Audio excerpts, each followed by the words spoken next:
is a gorgeous night under the lights inside the friendly confines, and we're in the Budweiser patio tonight for Cubs baseball on WGN Sports. The Cubs hosting the Nationals, and we welcome Cub fans from all over the country watching on WGN America, America's home for baseball. Great to have you with us from the Budweiser patio for the second time this year. It'll be a good hair night for you. Me, not so much. Wind's kind of coming at us. But let's talk offense. The Cubs have a new top of the order, at least for a night. Yeah, and I think the prevailing thought for Dale Swain these days is why not? Just try to shake things up. Castro was in the 8-hole yesterday. He'll bat leadoff today. He's done it before. He likes hitting at the top of the batting order. Big change is that Anthony Rizzo's been moved out of those RBI slots as he continues to struggle.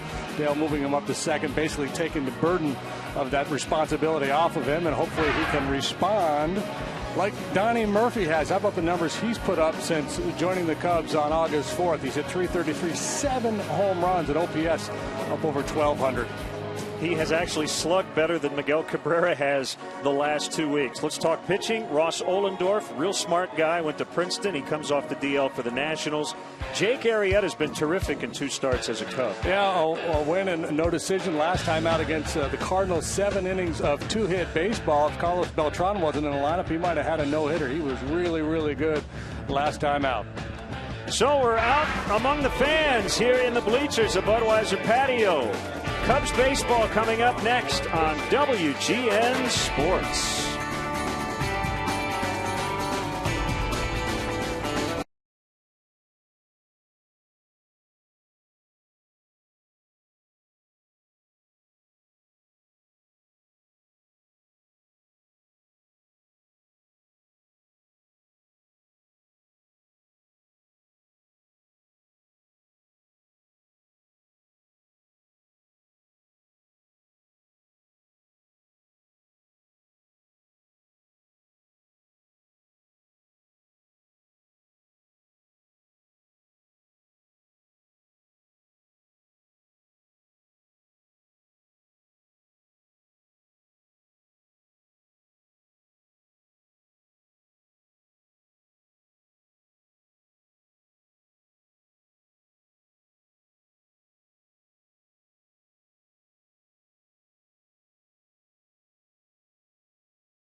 By Budweiser, the official beer of Major League Baseball. From shutouts to walk-offs, we've been celebrating the greatest moments in Major League Baseball for over 30 years. Great times are waiting. Grab some buds. Honda. Visit your local Honda dealer or go to shophonda.com for current offers. And by AT&T. Find out what's possible with products and services from AT&T. Rethink possible. Chicago Cubs baseball in high definition on WGN TV is brought to you by Xfinity, your home for the most live sports. Tonight's game is available in Spanish on your SAP audio setting, provided by WRTO La Tremenda, Chicago's Spanish language sports leader. Let's hear from the manager on the drastic lineup changes here tonight. Most of it came down, obviously, thinking about Castro for the last couple of days, and I don't think, we're doing him any good. Trying to get through these next 5 weeks, trying to get him and Rizzo, feeling good going into the winter. And I think, of all places now that obviously we've lost to Jesus in the leadoff spot anyway, that I think this is one spot that he's flourished in, that he kind of can use his so-called get his swagger back or what, and see if that can get things going a little bit too. So Castro, who has let off a fair amount in his career and has been pretty good, will be there at least for the time being after hitting 8 last night. Let's get the Nationals starting lineup that'll face right-hander Jake Arrieta. Right now they're way out of a playoff spot. It's been a disappointing year for Davey Johnson's team. Span, Zimmerman, Bryce Harper, just 20 years old. Excellent numbers in his career against the Cubs. Jason Worth is in right. Desmond the shortstop. Adam LaRoche at first. Steve Lombardozzi gets a nod at second. Kurt Suzuki, his first start of the series behind the plate for the pitcher Ross Ollendorf. And we'll take a look at the Cubs defensively this evening. Cubs defense brought to you by Toyota. Let's go places. Bogusevic made his return from the DL last night. He's in left. Junior leg center. Nate Sherholtz in right. Murphy, Castro, Barney, Rizzo around the infield. Wellington Castillo made a great throw last night, catching Ian Desmond attempting to steal. And Jake Arrieta is on the bump for the Cubs. 2 starts with Chicago. A win, a no decision, a 0.69 ERA. Overall 2-2 with a 4.91, including his work with Baltimore earlier this year. The crew chief Mike Winters gets the plate, and if you're wondering, Mike Winters in California. Tim Timmons at first, Laz Diaz at second, Bill Miller over at third. Where does Champ Summers? Detroit at one point, San Francisco. Hey, look at that. There's Nate Sherholtz right down here below us. This is kind of fun. Should have brought our glove. We could have played catch. Very different perspective for us with the wind blowing out on a hot night, because we don't feel the breeze in the press box on a night like this, but we certainly do here in the bleachers. Yeah, certainly more of an appreciation for the challenges ahead for these pitchers tonight, trying to keep the ball in the ballpark if the wind continues to blow out the way it is right now. The weather has just been tremendous throughout the homestand. We've been dry. It has been cool at times. And it's hot tonight.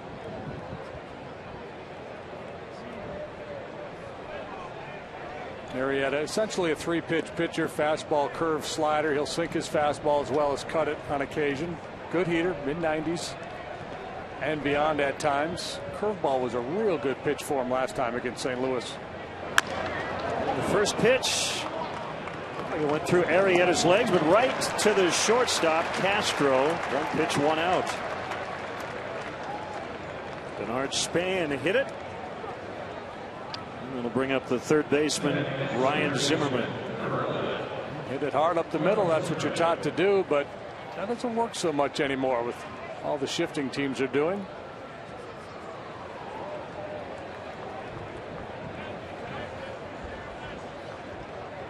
Zimmerman has reached base in 11 straight, 11 hits and 8 walks during that stretch, and a fastball tailed a little bit off the inside corner. Arrieta, as an Oriole, pitched against the Nationals on 4 different occasions. The first 2 times out he was pretty bad, but really good in 2 starts last year. That'll go foul. We'd love to hear from you via email, LennonJD@Tribune.com. We're on Facebook. We're on Twitter. And here we are. We're on camera. Jim Tianis sticking the camera right in JD's face. We got shades, we got shorts, we got a fedora. We're ready for some baseball in the bleachers. 1-1 on Zimmerman. Stands pretty far away from the plate compared to most guys. Swings a big bat. That kind of leans in a little bit, covers the outside part of the play well, has really good power to straightaway center field.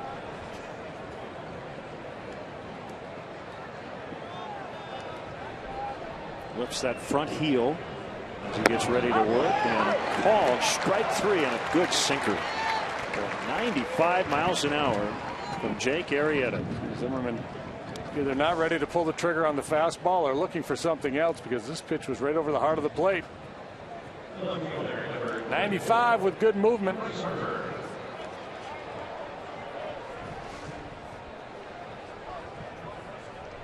Two quick outs, and it's Bryce Harper's 10 out of 23 lifetime against the Cubs, as we showed you on the graphic, and 4 for 5 against Jake Arrieta. Called strike.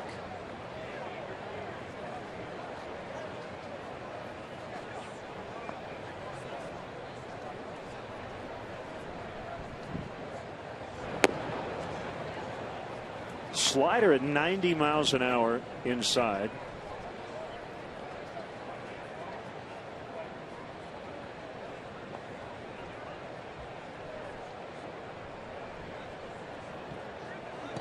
And the 1-1. Boy, nothing is straight from Jake Arrieta here early on. A good fastball. The three components: velocity, movement, and location. Right now, he's certainly got everything going for him. 95 with that good movement. If he locates it well, he's going to have a big night. Late swing and a line shot foul. Last time out for Arrieta, he got his first win as a Cub. That was a 7-0 victory on Friday.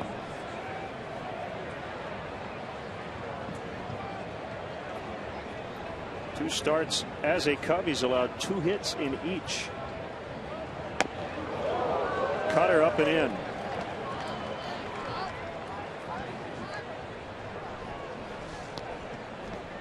And trying to get in on the hands of Harper. If you're going to miss, you'd rather miss in than out over the heart of the plate.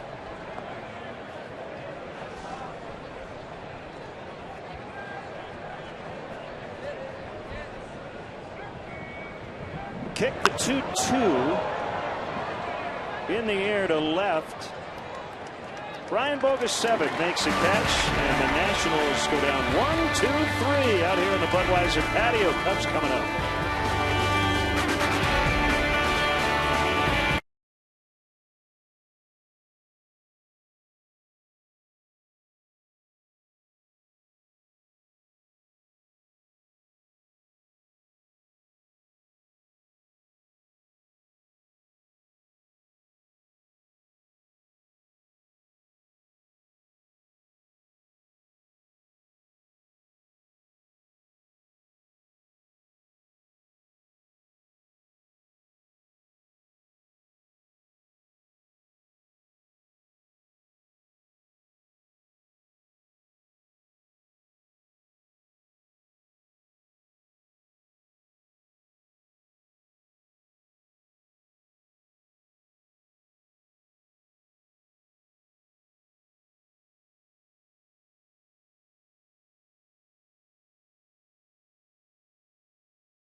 Both places, 12 of their 13 runs in this series have come on 7 home runs. Castro, Rizzo, Lake, we talked about the change in the order at the top. Sherholtz has had a big series. So has Donnie Murphy.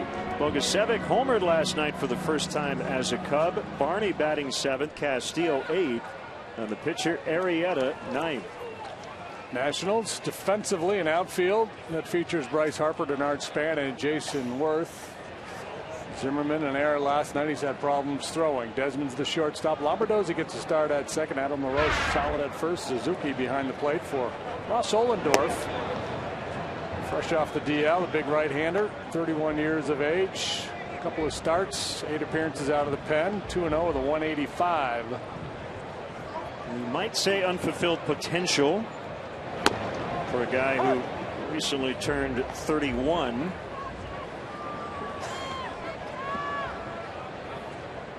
He's been good against the Cubs as a starter, 2-0 with a 275. He's got that old school windup. Going Warren Spawnhouse. Castro with a ground ball to second. Steve Lombardozzi will get him for out number 1.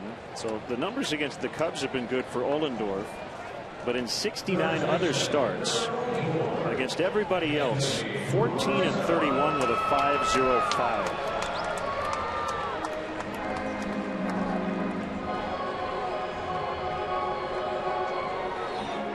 Last outing was in relief on July 31st before he hit the DL.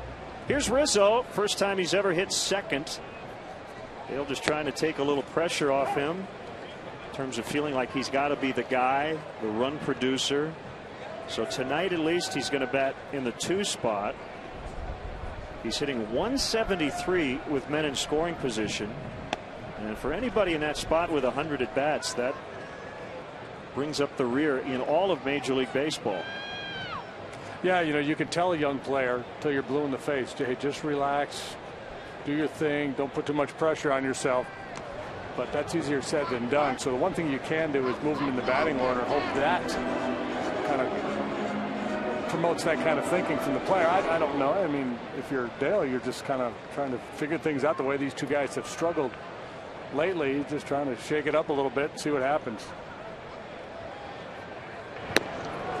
Good changeup, swing and a miss. I think with Ross Ohlendorf using that windup, you should go old school, like an old school announcer. And Ohlendorf, the big right-hander, kicks and deals. Today's game brought to you by Noxzema. A 2-2. Let's have a Valentine's. Yeah, you don't see guys do that much anymore. No, you know, when I was a kid coming up in high school, they used to teach this pump windup, and the idea was that you had to have some movement going backwards and some energy to propel you forward.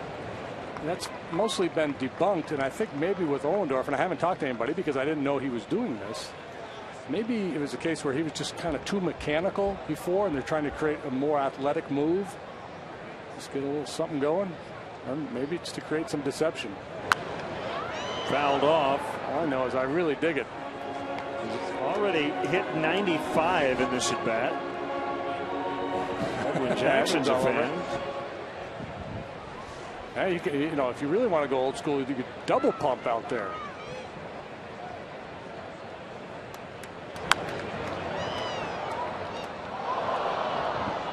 I played with a guy in Minnesota by the name of Willie Banks. You remember Willie Banks, right-handed pitcher? He broke this out for a time.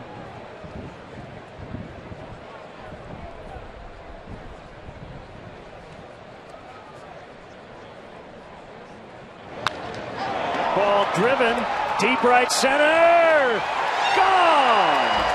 Rizzo with a home run from the 2 spot, and it's 1-0.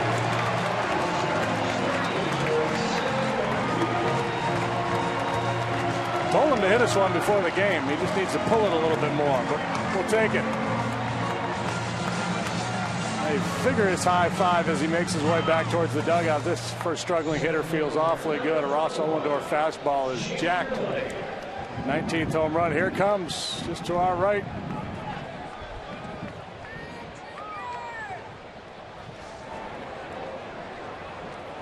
Cubs lead 1-0 and a strike called on Junior Lake. 6 hits, including 4 doubles in his last 3 games, so he gets to hit third tonight.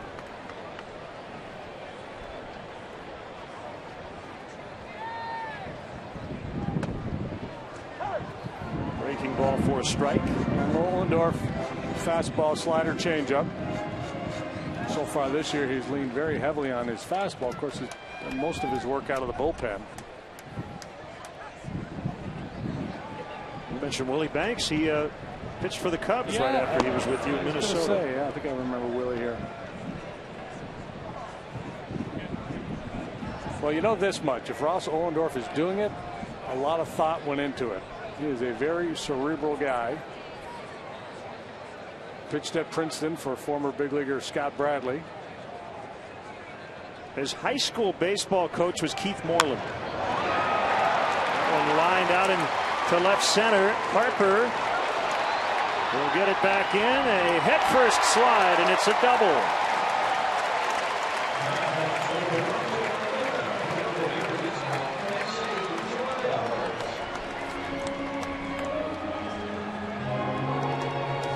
Feet slipping out from underneath Bryce Harper as he retrieved this ball. I don't think it was a real factor in the play. Lake's going to always force the action, look for an extra base opportunity. Always worried about him having a blowout. He takes those tight turns, and reminiscent of Lonnie Skates Smith. Always slipping and sliding out there on the base paths.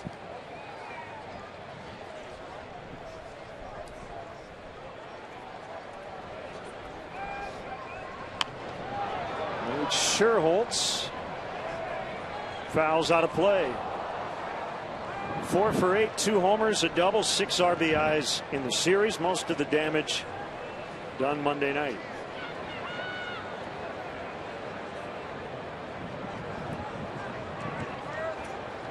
He has already doubled his previous career high in home runs. It was 9 2 years ago. He's hit 18 this season. I think we're going to get one tonight. Really? Yeah. Okay. Some action out here tonight. Well, with the wind direction, that would make sense. Pitch was elevated, but good velocity, and he gets a swing and miss. 0-2. Now, you talked about Ohlendorf maybe underachieving. He's had some injury problems to go along with some pitching problems in his career. Best work with the Pirates in 2009. The only time he was really a full-time starter. 29 starts. He went 11-10 that year. And then went in the tank the following season. Was 1-11 with a high ERA. He had shoulder problems. Was shut down at the end of the 10 season and missed a whole bunch of 2011.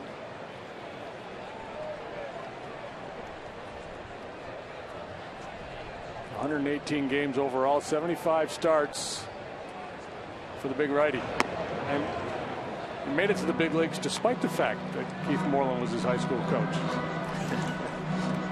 Yeah, he's from Austin, Texas. And Zonk actually steered him toward baseball in a way from another sport he was very good at, basketball.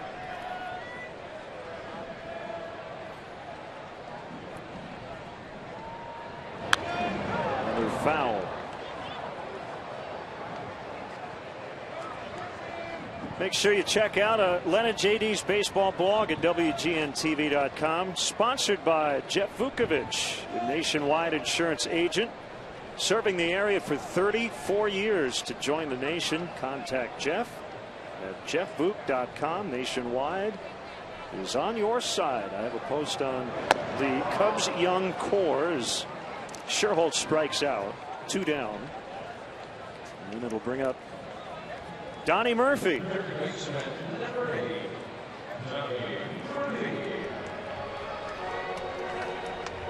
Donnie ball game. 4 for 8, 3 home runs already in the series. 7 home runs as a Cub in just 14 games. So he's on a pace to hit 81 over 162. Get me over slider for a strike. He's taken a very aggressive approach. He's shown the ability to handle velocity. Hits the ball to all fields. He's shown good power this way. He could be our man. He had one up here just the other night. Yeah.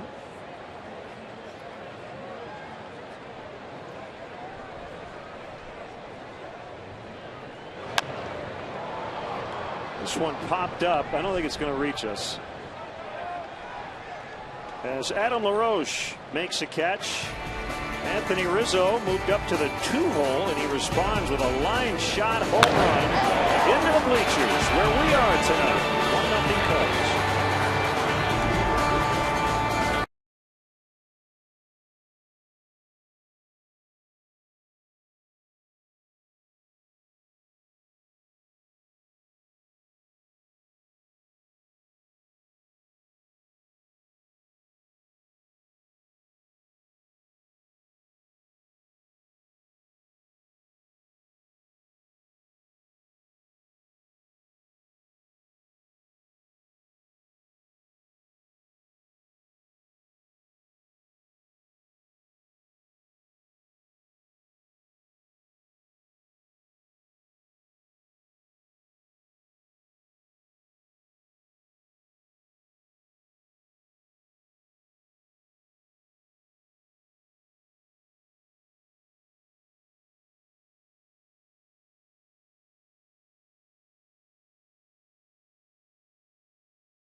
The Budweiser patio tonight here on WGN. And the Cubs with an early 1-0 lead. Get yourself one of those and a brat and you're good to go. Cubs won Monday night. The Nationals took game 2.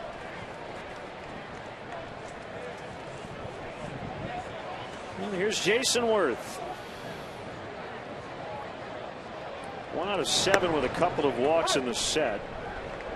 But over the last calendar month, going back to July 21st, leading the majors with a .430 average and a .1217 OPS.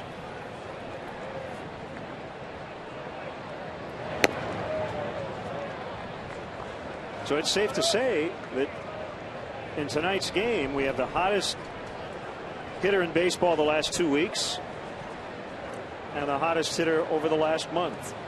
Donnie Murphy and Jason Worth. Good breaking ball. One of them is compensated significantly better than the other. Donnie Murphy providing tremendous value, bang for the buck with what the Cubs are getting from him, and that's been the story for the Cubs all year. The contributions from these waiver claim pickups, minor league guys.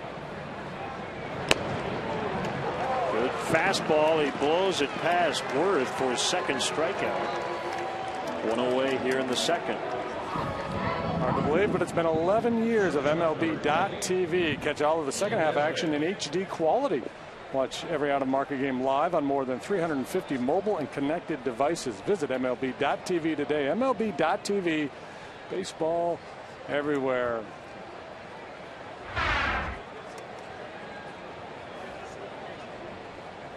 Ian Desmond, the shortstop, couple of hits last night as the Nationals won game 2. 4-2 the final. The sluggish affair, 4-2 ball game that took 3 hours and 14 minutes, a full hour longer than the 11-1 Cub win in the opener of this series.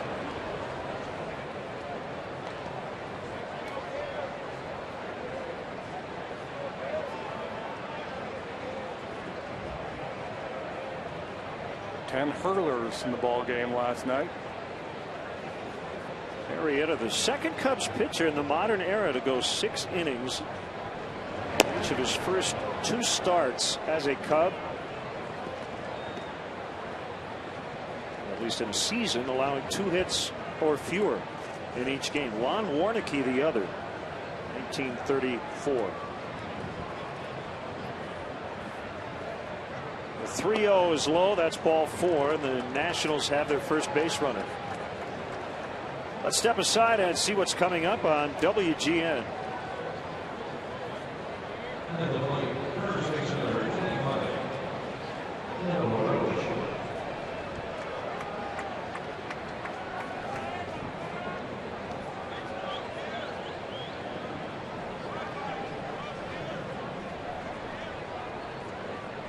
LaRoche, first baseman, hitting 6th tonight. He's cranked 51 homers since the start of last year, tied with Paul Goldschmidt for the most among all first basemen during this stretch. Goldschmidt last night with his 3rd grand slam of the season.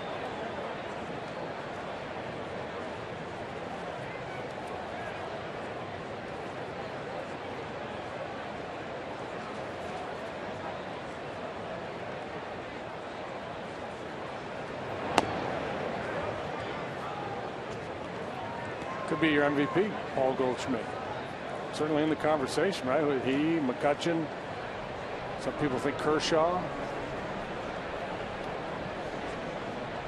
I think Kershaw definitely in that mix. We can't count out Joey Votto. Yachty.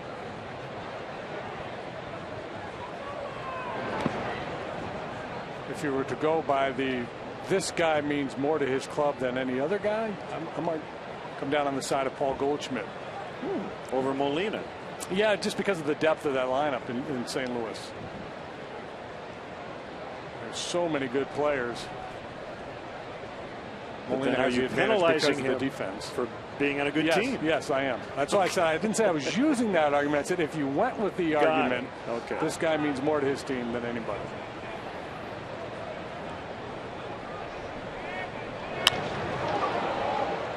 Will get down their first hit. First and second with 1 out. It's kind of fun. It reminds me of being a kid going to Jerry Park and then Olympic Stadium. That's where I saw most of my big league ball as a kid growing up. Right about now, I'd be asking Dad if he wouldn't mind going to get a soda and a dog. While you're at it, buy me an Expo hat while you're there, Dad. Steve Lombardozzi, switch hitter. He's playing second. We're going to go down and see if we can get Rusty Staub's autograph.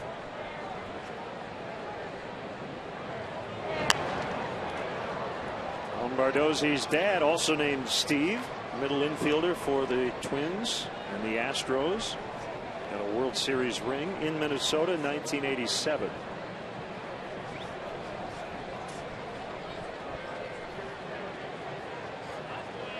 So you went to Parc Olympique before they closed it. For good. To Jerry Park, 69 when the Expos were born. And then after the 76 Olympic Games, the Expos moved into Olympic Stadium. And I mean closed it, meaning the roof. Yeah. Yeah, they had that the idea that they were going to be able to open and close it, and that never really worked out. Because they had like cables that lifted it, right? And the wind would blow. Yeah.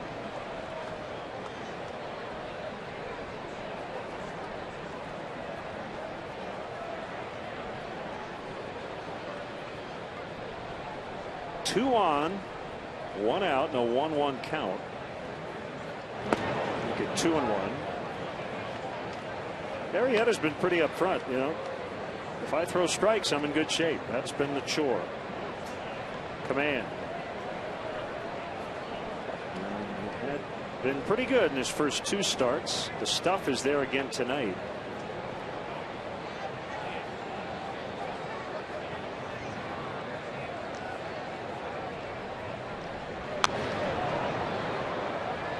Talking with Jake the other day. He was born in Missouri, but he grew up in Texas, Plano, Texas.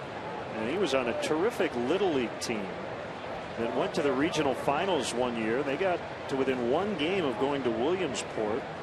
And in that tournament, he had a career day, threw a no-hitter and hit a home run.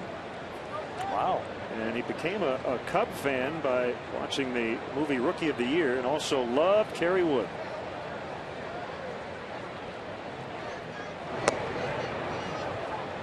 Makes sense. Dallas area guy. Plano, tremendous athletic program there at Plano High School. They're always in the conversation for state championships in any number of sports.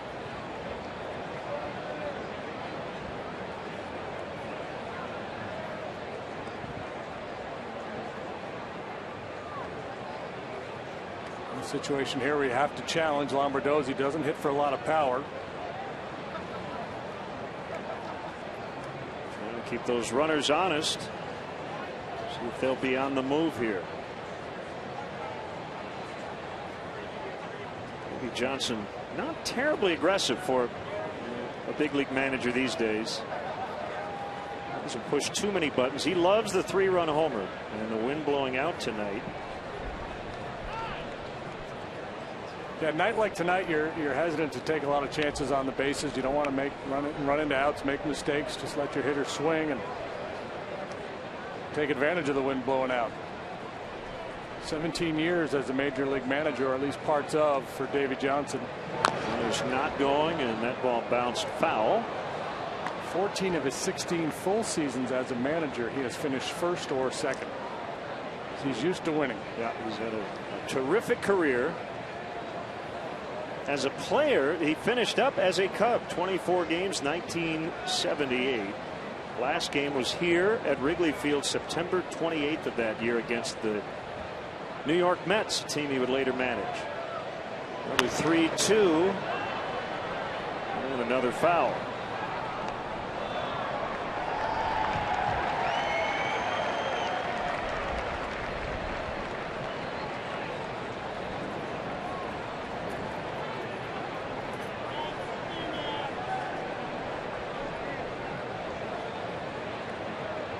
Desmond walked with 1 out. LaRoche then singled.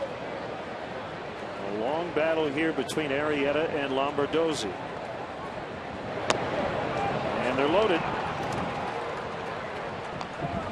He tried to throw a little backdoor cutter there and couldn't bring it back to the outside corner. Chris Basio's full attention. They're trying to go in, actually. They want him to throw that cutter in, and he just lost it. Digging in is Kurt Suzuki, veteran catcher.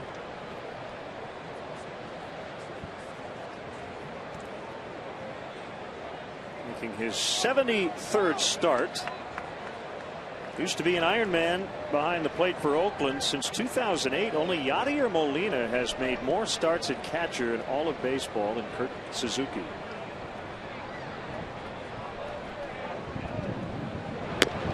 Pulled that fastball way outside, and Castile will head out to the mound.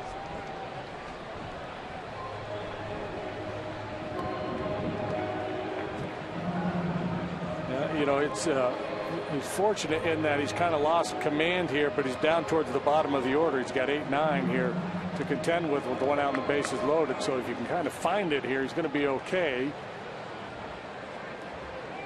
Right now, having a devil of a time locating.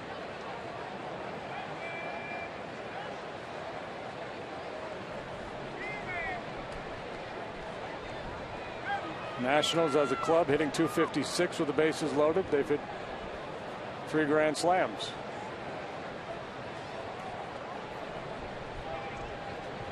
One 1-0 on Suzuki. The pitch. Now 1-1.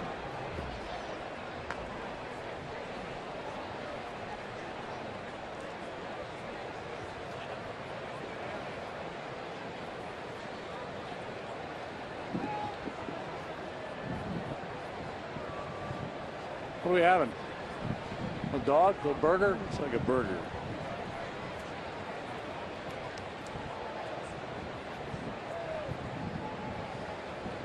Or maybe not.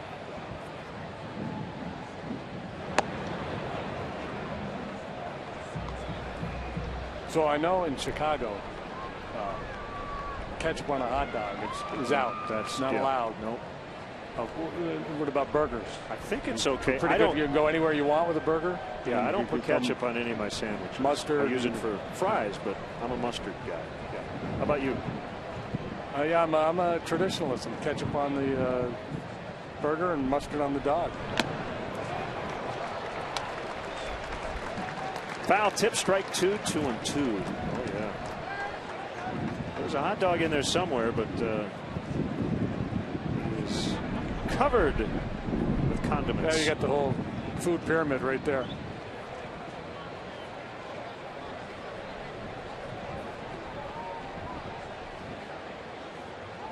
Big pitch here for Arrieta with the bases loaded.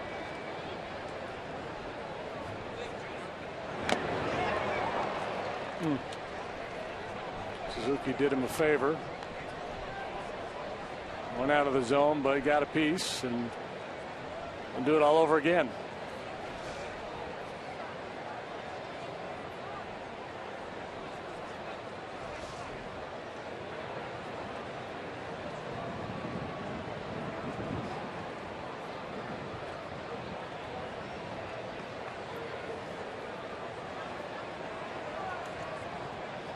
Cubs leading on the first inning home run by Anthony Rizzo. Nationals threatening here in the second.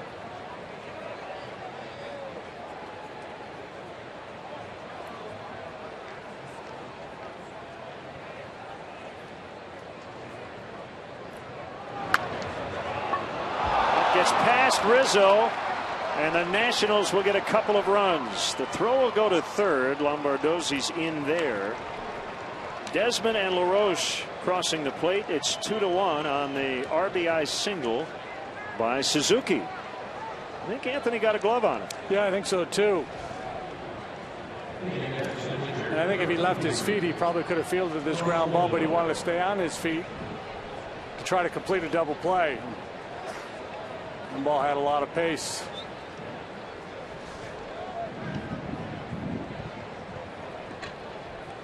We'll bring up the pitcher Ohlendorf, who will try to move Suzuki to second. It's a safety squeeze situation where if he gets the bunt down, Lombardozzi will just trot home. He's not going with the pitch. He's just following the third baseman down the line.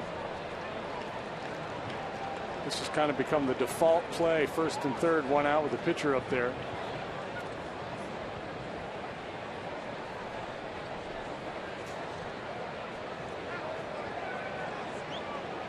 Murphy will back up a little bit, try to keep him closer to home. It's fouled off 2.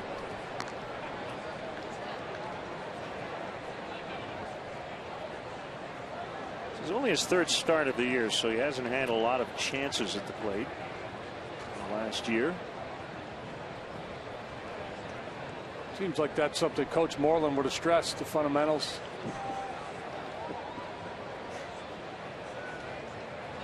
You're going to lay it all at his high school coach's feet. Yeah. He does get it down, and they're going to get a run. They throw to first in time. An 0-2 safety squeeze bunt, and Ohlendorf will get an RBI to make it 3-1. He had 3 chances, and he made the most of them.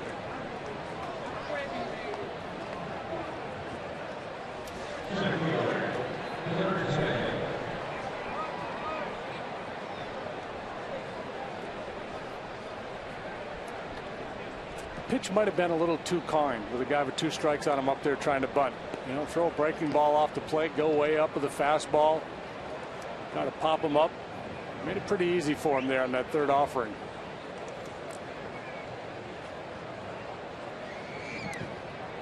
Good wheels by Lombardozzi. Made it a pretty easy call for him to take off from third.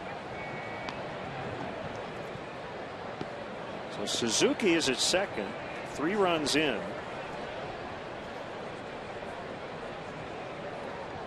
2 walks in the inning. They both have ultimately come around to score.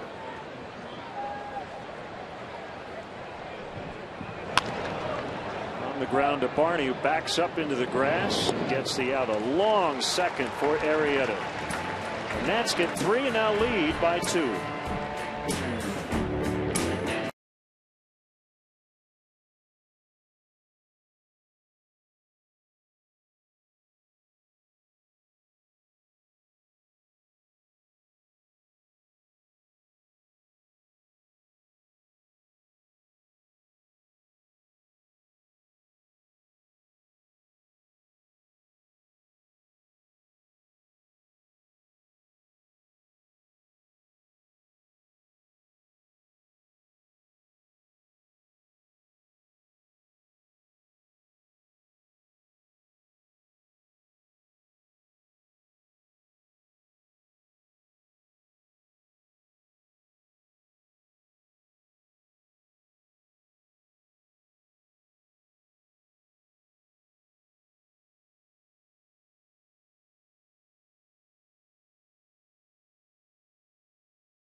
We recognize Smith Motors of Lowell for its support of Lowell Little League. Smith Motors of Lowell and your Chicagoland and Northwest Indiana Chevrolet dealers support over 30,000 young ball players in their communities through the Chevy Youth Baseball program. Since 2010, the Chicago area Chevy dealers have provided these local youth leagues equipment kits, instructional clinics, and much needed financial support. So once again, from the big leagues to the youth leagues, Chevy is truly the official vehicle of baseball. Great view from the Bud patio out here in right field. The Nationals with a 3-run second. So Ollendorf working with a lead. Facing Brian Bogusevic, who homered last night, his first as a Cub. In his first game back from the DL. Takes a strike. And Brian worked awfully hard, had a very good spring, was swinging it well down at AAA Iowa. I'm really looking forward to his opportunity with the Cubs. Wasn't here very long before he got hurt, so this is a big stretch for him to try to show the Cubs what he's capable of. Ryan Sweeney's in that same boat. He had a little longer look earlier, but he's getting ready to go out on a rehab here pretty soon. Same for Luis Valbuena. Coming back from the oblique. He's ready to head to Arizona in the next day or two.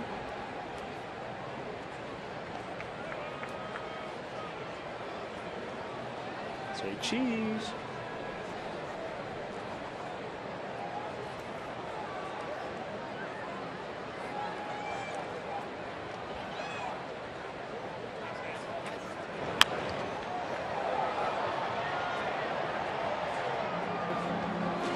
Beginning of the school year just around the corner, but still time to bring the family out and enjoy a ball game at beautiful Wrigley Field. There are tickets for tomorrow's finale against the Nationals. Cubs.com would be a great place to go for tickets. Boy, what a matchup we've got tomorrow. Travis Wood, Steven Strasburg.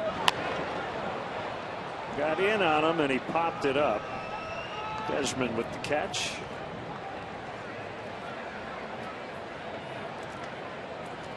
And with one out, it'll be Darwin Barney. Pretty good stretch here lately. 303 over his last 10 games. After tomorrow, the Cubs have 2 more homestands. That's it. And the next one will be 9 games. Season starting to dwindle. Into the stretch run. Ryan Sandberg and the Phillies come in on August 30th. The Miami Marlins after that. Then the Brewers. Cubs then hit the road once again for an 11-game trip. Cincinnati, Pittsburgh, Milwaukee. They come home to play Atlanta and Pittsburgh. 3 in St. Louis, and that'll wrap up the season. And this next road trip, by the way, San Diego and Los Angeles starting Friday night. Breaking ball was up. Barney fouled it off to the right. We talk all year about how the baseball season is a marathon, not a sprint. Well, for those teams in contention, it's pretty much a sprint right now. The final kick to the finish line. You see the Cubs schedule over the next 4 weeks. We're going to play some teams that are right in the middle of it. Dodgers, Reds, Pirates.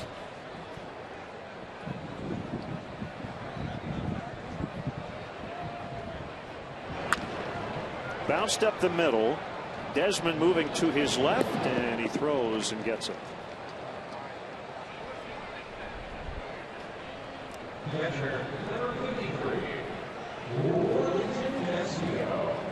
Well, Wellington Castillo was a middle of the order hitter a couple of weeks ago, but has cooled off here on the homestand. 3 out of 23. And since Dale has been the Cubs manager, I think we've seen more drastic shifts in the lineup here the last couple of weeks than ever before, and that was after the Soriano deal. So you lose your cleanup hitter. You've got Castro scuffling, Rizzo as well. Went through a really rough patch here at home in terms of getting shut out. But if nothing else, and I don't know how long, I think Castro probably will lead off for a while. Rizzo probably won't bat second the rest of the year, but at least those two guys are going to get a lot of plate appearances, and that's one of the goals here, I think, the final 6 weeks. Just try to get these young guys who have struggled to finish strong. Get a little momentum, if you will, into the offseason. A little good vibe heading into next year.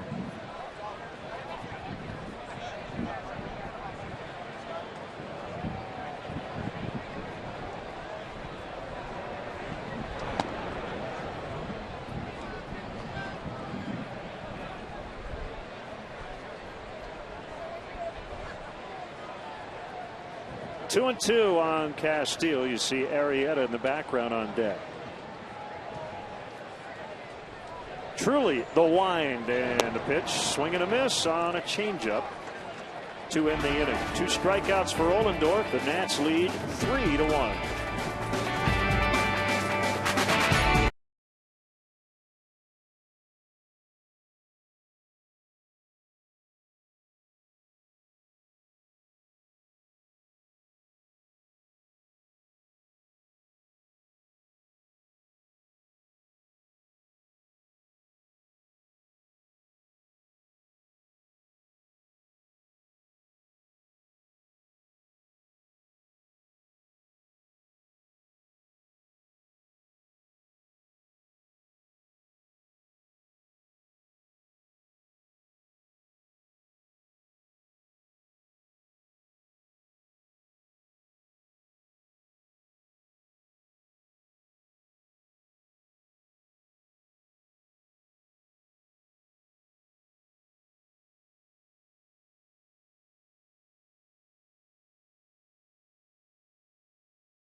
with his 4,000th combined hit between the major leagues in Japan and the major leagues here in the States. Congrats to Ichiro. Find out what's possible with products and services from AT&T.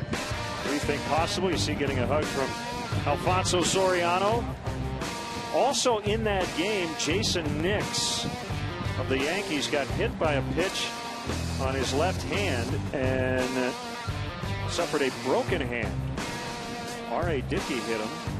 You see Ichiro's numbers, and we'll have video of another hit by pitch that is really hard to watch from the Braves-Mets game earlier today. Ichiro now 40 years of age, and you wonder how much he's got left in him, but boy, what a marvelous career he's had. 10-time All-Star, MVP, Rookie of the Year, his first year over here in the States. Banged out 242 hits that year. Zimmerman fouls. We're underway in the third. Wind blowing out about as hard as we've seen it all year.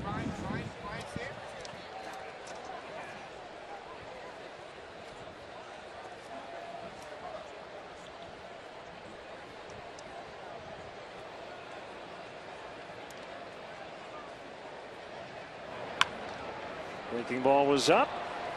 Zimmerman took care of it, grounding it into left.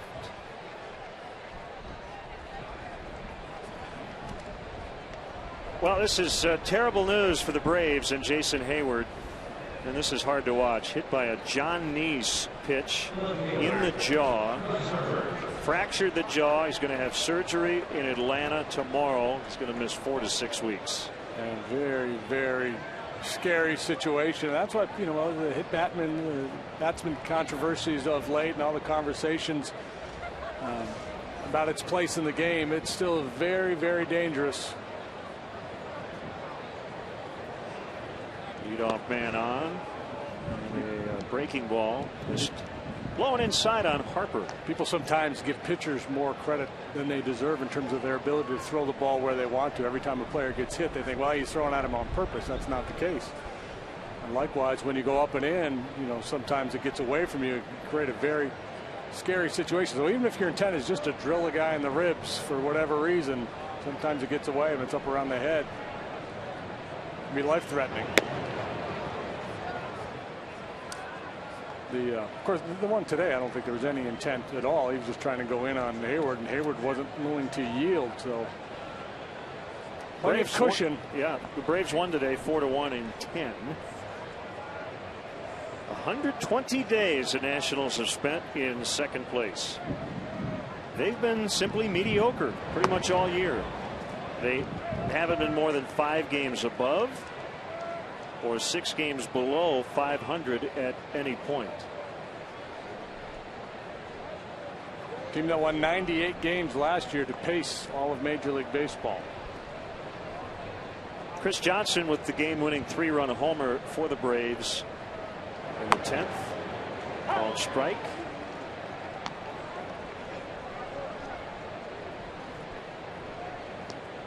Big win for the Cardinals today in Milwaukee, 8-6 the final.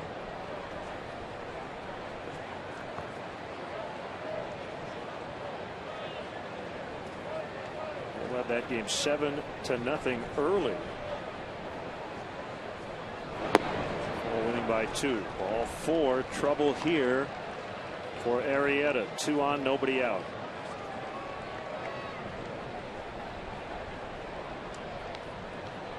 That's been the problem for Jake in his career. His career walk rate is higher than 10%. And it's way above average. Or below average, depending on your perspective. It's too high. It's too high, yeah.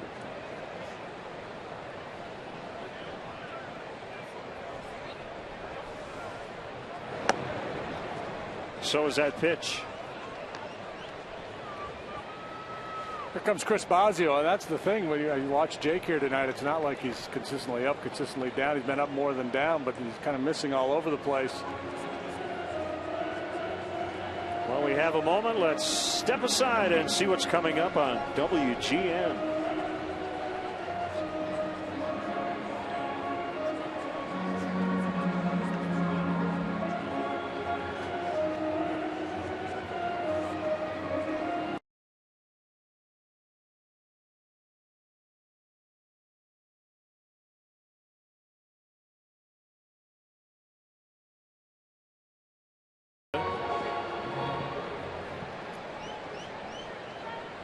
Castillo as well. Cubs catcher is always a big part of the game plan. Well, I think in the modern game, more so than ever before, because pitchers, I think, kind of just yield that responsibility to the catcher more than ever before.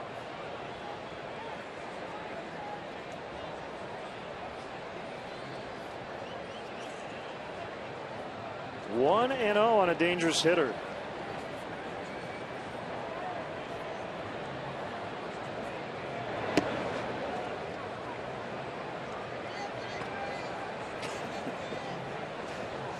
Looks like Forrest Gump, doesn't he? I was kind of thinking the guy from Into the Wild, Alex Supertramp.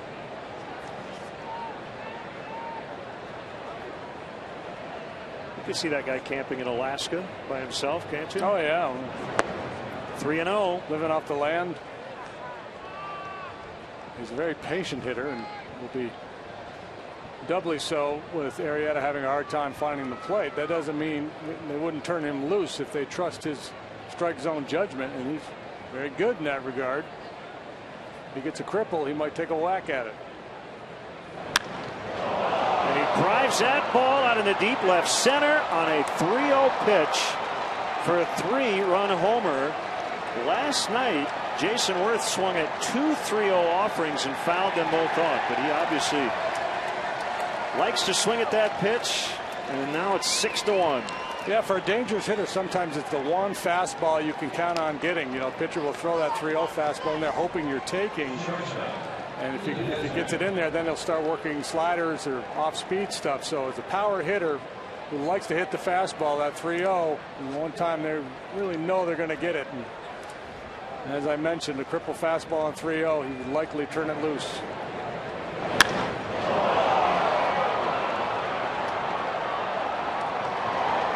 Second, 3 more here in the third, and the Nationals have broken it open.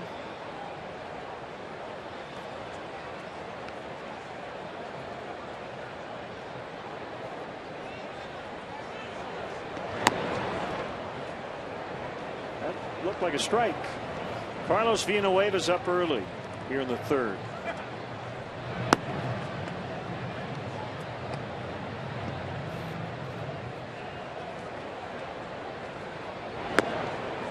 So you mentioned the 3 components. Yep. And location probably the most important. I was going to ask. Because the velocity and movement have been there.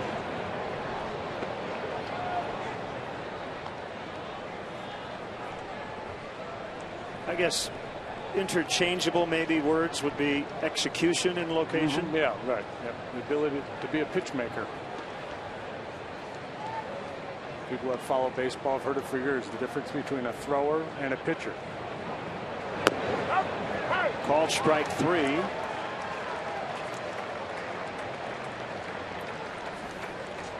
Come out to Wrigley Field Sunday, September 1st. The Phillies are in town. It's a 120 ball game, and the first 5,000 children 13 and younger will receive a Cubs die-cast car, compliments of Toyota. How cool is that? After the ball game, the first 1,000 kids will have the opportunity to run the bases. For more information or to purchase tickets, Cubs.com. That was pretty slick, yeah. Strike to LaRoche.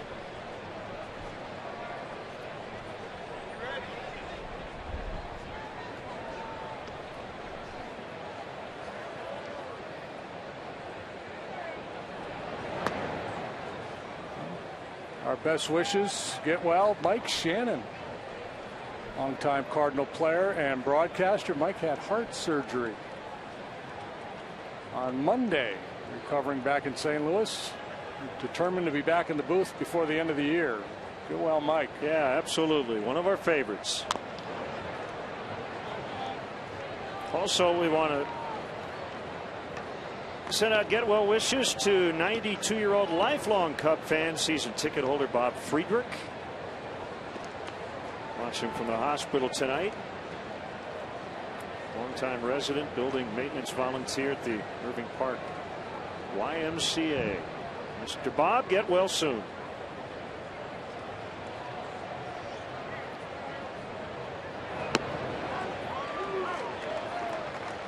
Back-to-back Ks here for Arrieta.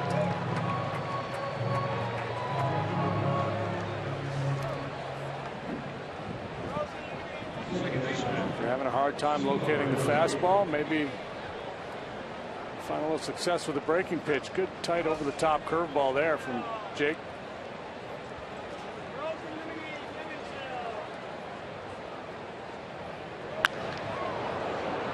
Base hit into center.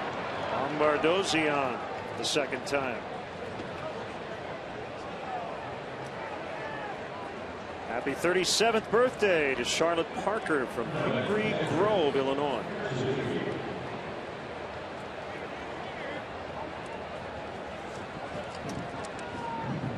And also happy 90th birthday to Cole Kramer. A nice note from Cole's wife Dottie.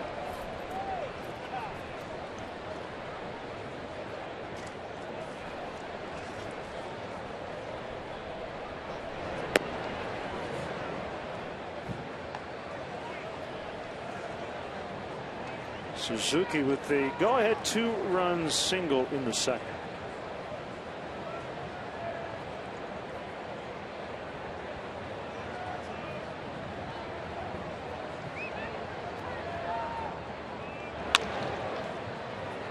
Castro will flip to Barney, and that's the inning. Jason Worth with a 3-run homer, and it's now 6-1.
Program. You see the campers there.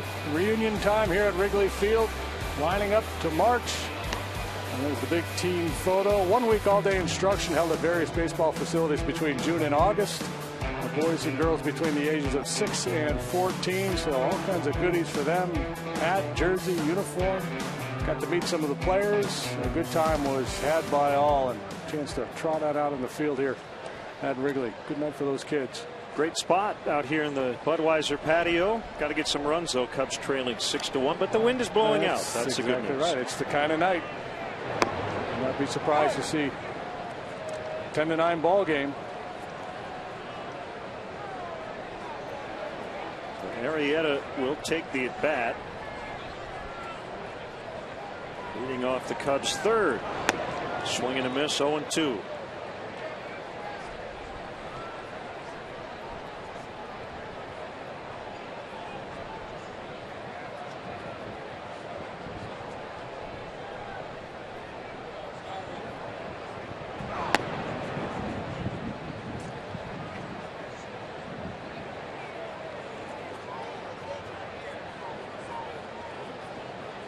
2 hits for the Cubs. A homer by Rizzo in the first, followed by a Junior Lake double. He had a grounds to third. Zimmerman with the easy play.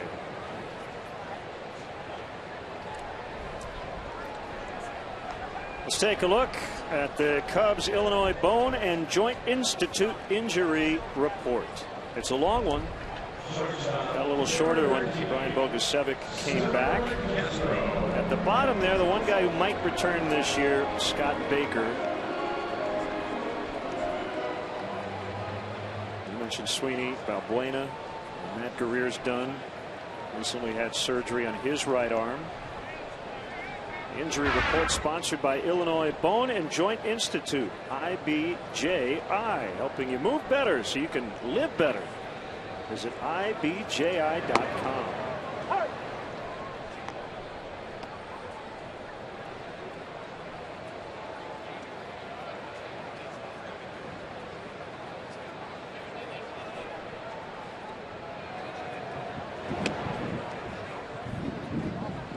Slider missed outside.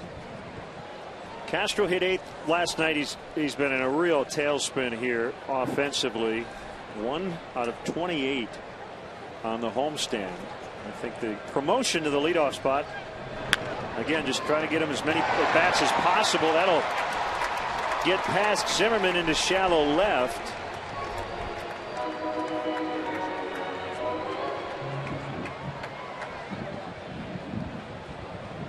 Yeah, a lot of talk. He's had success in this spot. A lot of talk lately about Castro, and he was talking in the paper today and yesterday about being more aggressive. He wants to kind of clear his head of all the conflicting thoughts he has. And when you look at the numbers, his pitches per plate appearance are up significantly this year. He is seeing more pitches, but he's not drawing more walks, and he's striking out more frequently. So that tells me, he's tried to adapt, tried to take more pitches, but when push comes to shove with 2 strikes, he's hacking, and oftentimes it's out of the zone or he's just getting beat by good fastballs. They did give Castro a hit on a play I'm sure Ryan Zimmerman would tell you he should have made.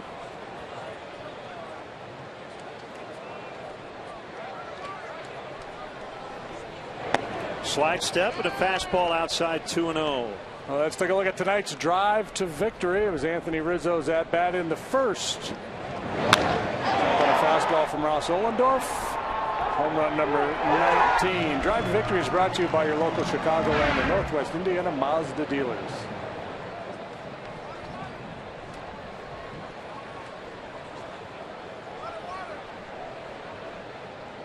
Really have to be careful about running now and taking chances on the bases. Not only is the wind blowing out tonight, but you're trailing by 5. Right, so it's just station to station baseball. You take an extra base if it's a given that you're going to make it. Here we saw Worth jump on a 3-0 fastball. We'll see what Rizzo gets and what he does with it.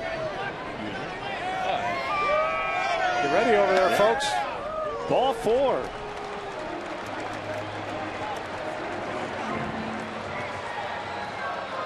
First walk issued by Ohlendorf.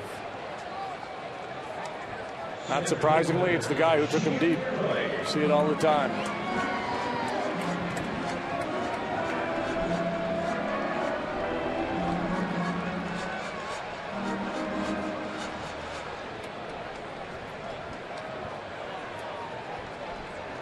Blake with his 5th double in his last 4 games in his first at bat. 5 in a row miss. It's an automatic trip to the mound for the catcher. Yeah, and I think maybe part of the message here is I appreciate the slide step and all, but let's not worry too much about the running game. Just go back and make pitches.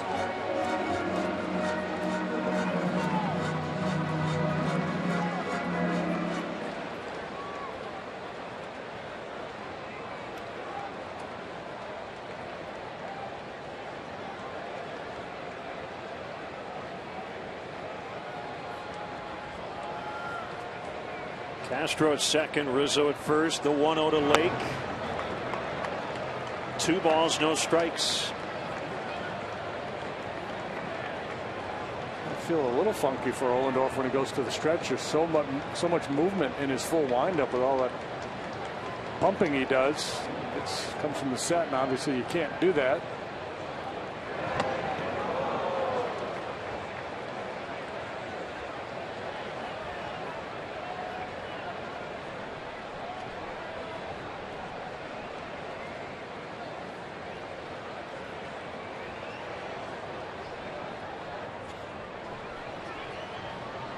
Set at the belt. Into center. Span with a sliding grab. He's made some excellent catches this year in his first year with the Nationals, including one last night. Running grab on the warning track.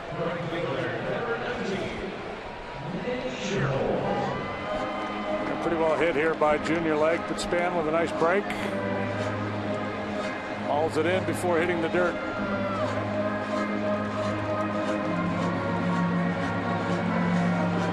Spanning the outfield.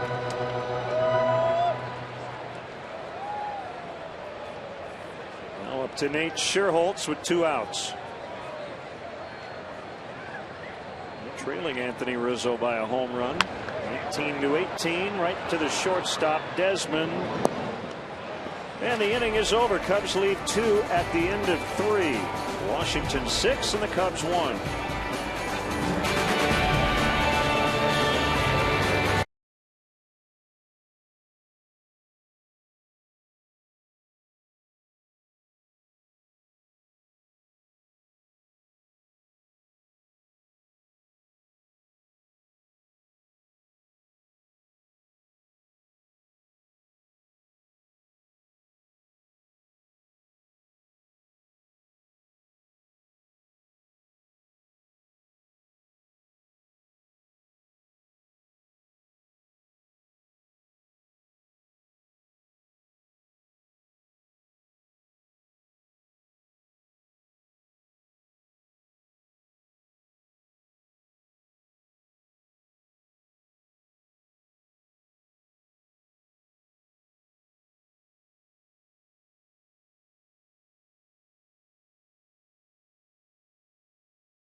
It's the sound of history being made.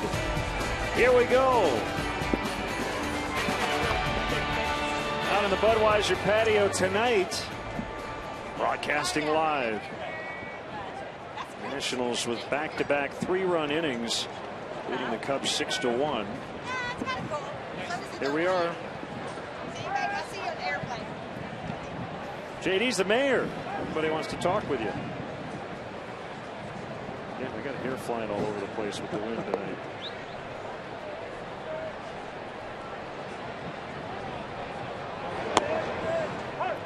Ollendorf takes a strike, laid down a bunt that knocked in a run in the second. I'm not having that problem, Len. No. You want to borrow my hat? I got a nice fedora here you can wear. If you can get your headset on with it. That one missed by a fair amount.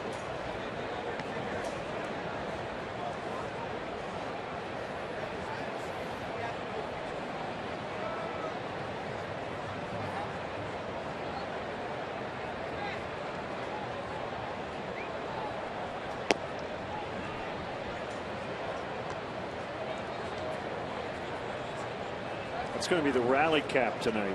Okay. Not now, though, with the Nationals hitting. He's just guiding it now. You see 92 miles an hour, just trying to push it over home plate.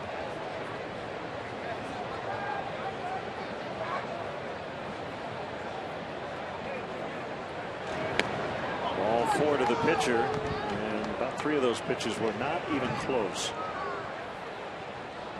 Yeah, frustrating for the guys in the dugout, frustrating I'm sure for the fans watching at home, but frustrating for Jake Arrieta more than anybody in the ballpark. You know, people see a guy struggle with control and they think, well, it's lack of concentration or he's not willing to challenge hitters. No, it's, you know, sometimes it's that, but it's a skill. Some people have the ability to throw the ball over the plate at a high percent, and other guys do not. And it's just frustrating for a guy like Arrieta, who has such a good arm, can throw 96 miles an hour, and he gets that good movement, but you know, that component of being able to command it is hit and miss for him. Sinker in there on Span.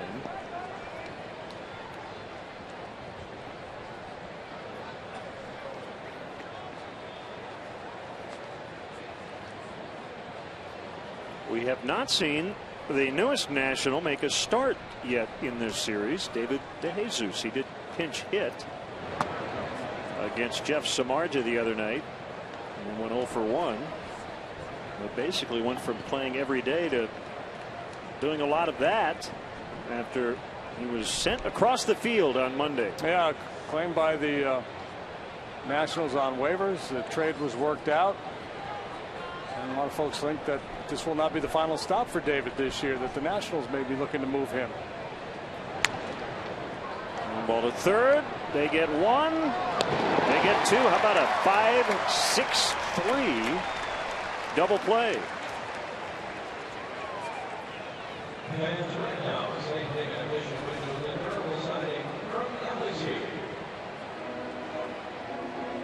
Pretty slick.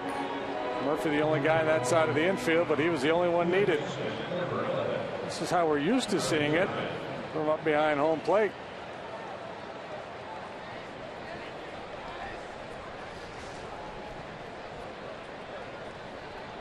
Zimmerman with 2 outs.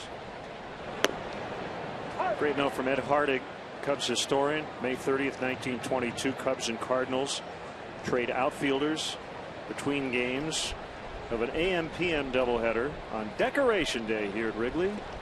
Max Flack to the Cardinals, Cliff Heathcote to the Cubs. In the morning game, Flack hit 5th, played right, went 0 for 4. Heathcote went 0 for 3 for the Cardinals. Game ended around noon. Flack lived a few blocks from the ballpark, so he went home for lunch. I don't even think it was called Wrigley at the time, by the way. It was Cubs Park. Didn't find out about the trade until he got back to the park, tried to get into the Cubs clubhouse.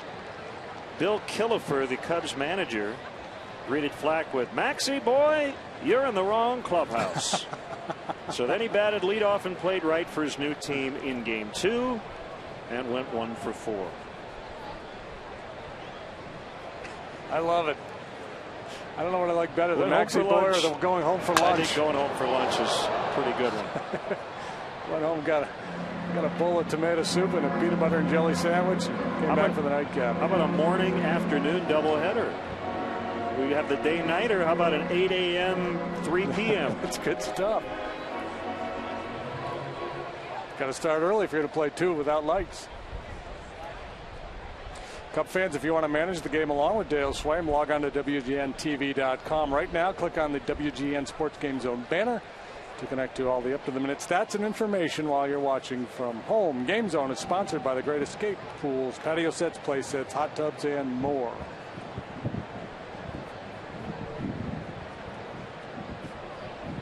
A little inside television right there, folks. You saw it is. Called strike 3, so Arrieta gets his command back. It's still 6-1.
a lot of runs, and a lot of their runs on the home run, you see almost 44% have come via the long ball in this series.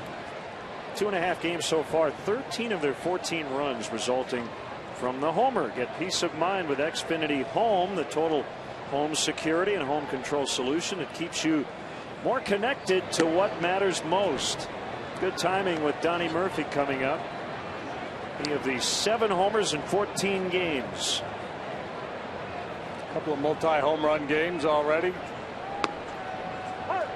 Hitting over curveball for a strike. The Cubs hit what 5 on Monday. A couple solo shots last night, and Rizzo here tonight.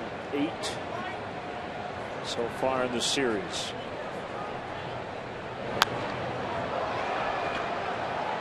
I asked Donnie today at BP if he was going to start calling his shots. If he was going to point. He said, "Nah, I probably don't want to do that. Flying beneath the radar." Yeah. Generally the best way to do it. Is go about your business quietly as possible. And Ollendorf. Now, sometimes guys will call their own shot in the dugout before they go up to hit. I'll talk to a teammate and say, "I'm going to get this guy."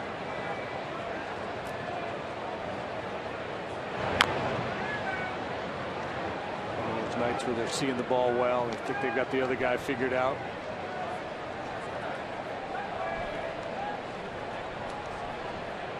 By the way, we've got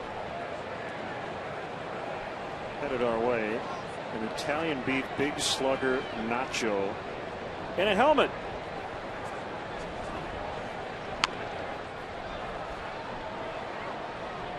I'm not familiar with this product. An Italian beef slugger nacho in a helmet.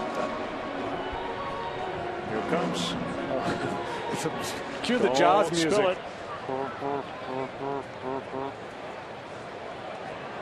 More inside television. Cameraman carrying the nachos in the helmet while he shoots the food. This weighs about 9 pounds. Oh my goodness. And then you're going to wear the helmet? Yeah. Only after we put some gooey cheese in there. Put the helmet on my hair.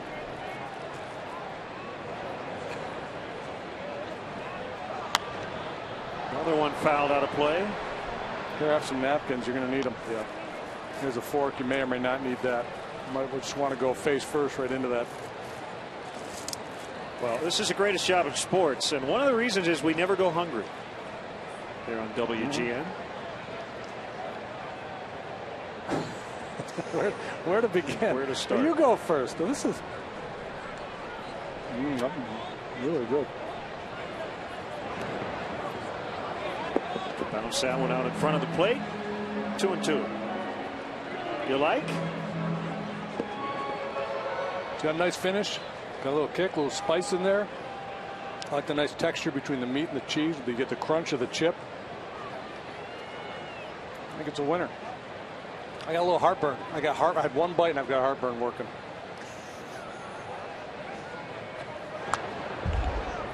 Count holding. 2-2.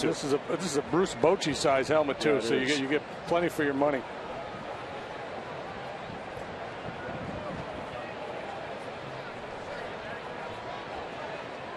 Bogusevic on deck.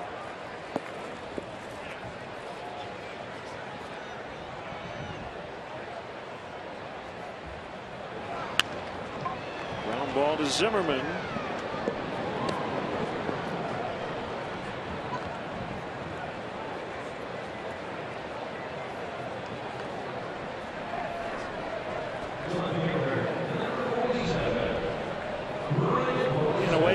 Again now here with one out, which would seem to indicate Arrieta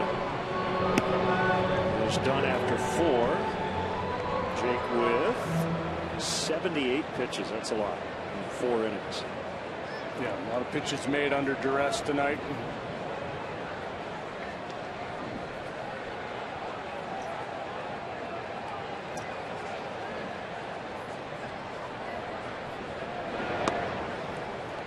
Breaking ball for a strike.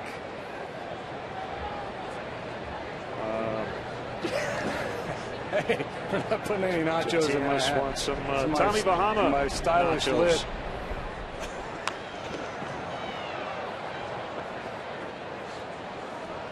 That's our rally cap. We cannot sully that. We'll need that later on.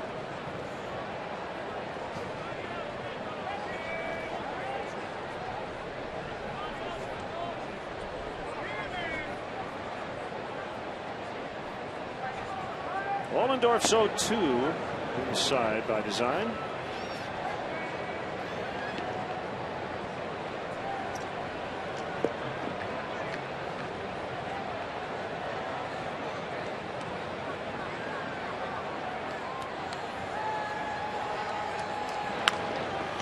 Right back to the pitcher.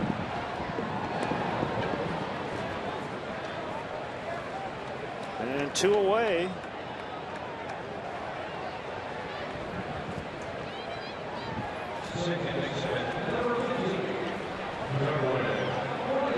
Bring up Barnett. I think the challenge for hitters tonight is to stay within their game plan, not get a little fly ball crazy, try to lift the ball to take advantage of this wind. And we may have seen it there with Bogusevic with a two-seamer moving down and away, trying to pull that ball. That little weak ground ball to the mound. At times we've seen Brian take that pitch and hit it hard the other way on a line. Awfully tempting for a hitter, though, in these conditions. Ollendorf throughout his career has been more of a fly ball type pitcher. Beltide took a little something off it just to get it over.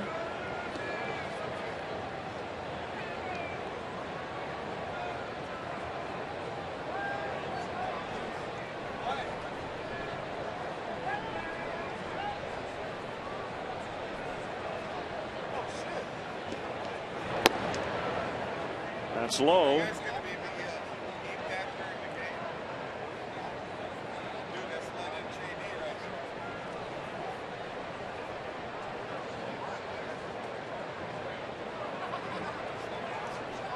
Cubs have had a real tough time, as we showed you earlier, manufacturing runs, stringing hits together. Runners in scoring position has been an issue all year. They have hit their home runs.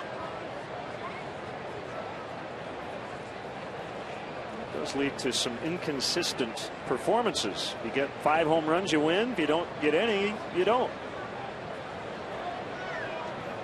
2-2 on the way. It's low on a changeup. Now Ollendorf feels pretty comfortable throwing that right-on-right changeup. It's been an effective pitch for him tonight.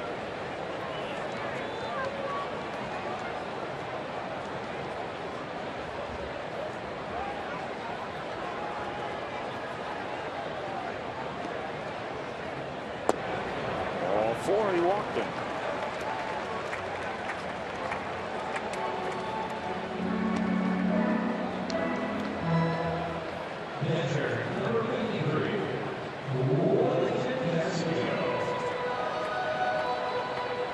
So we know how hot the Dodgers have been. How about the rookie level Gulf Coast League Nationals? Their season began on June 21st. Well, they're 44-8. That's pretty remarkable. Dodgers have gone 43-10 since June 22nd.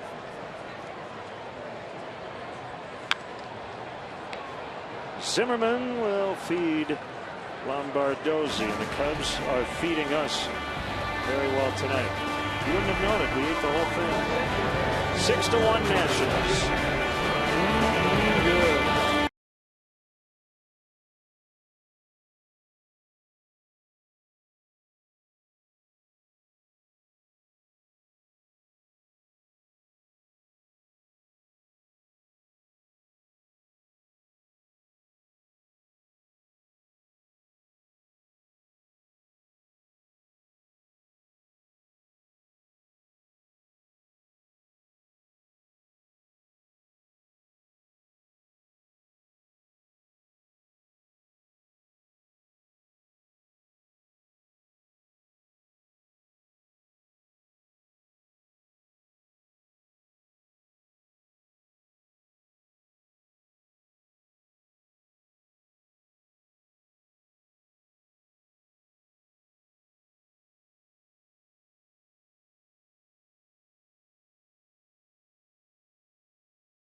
among the stars. Let's take a look at the Cubs Ford upcoming schedule. We're back on WGN tomorrow. And then we'll have a half-hour leadoff man on Saturday at 7 Central before the Cubs and the Padres from San Diego. Ford, go further in any one of Ford's many fuel-efficient vehicles. Check out America's freshest lineup at your local Ford store or at localfordstores.com. Double switch. Watkins in at second for Darwin Barney. Barney's spot becomes the pitcher's spot as Carlos Villanueva throws a fastball for a strike to Bryce Harper. His mission, should he choose to accept it, hold the Nationals right there for as long as possible and give his boys a chance to get back in this one. Well suited to do that. He made a number of starts, stretched out. He's pitched in just about any role you can name in his career. Very valuable guy. Could move from the rotation to the bullpen.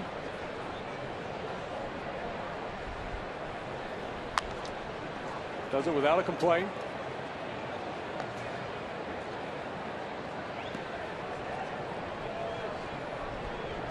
So what, 4 innings, 5 hits, 6 runs allowed by Arrieta tonight. 1, 2, 3, 4 walks, 5 punch outs.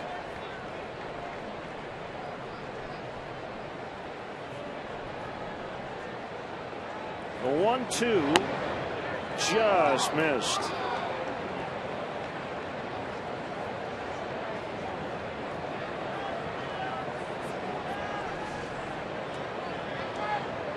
So that two-seamer to run back to the inside corner, just a little bit up, maybe a little bit in.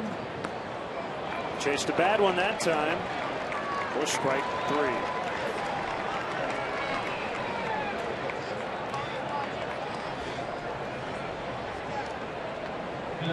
A nice execution after the fastball up and in. He stays in with a breaking ball down towards that back foot and gets the swing and miss from Harper.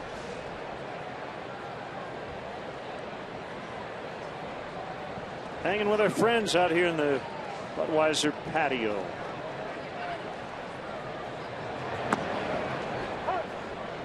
I say we're friends. I don't even know if they know we're here, but we are here.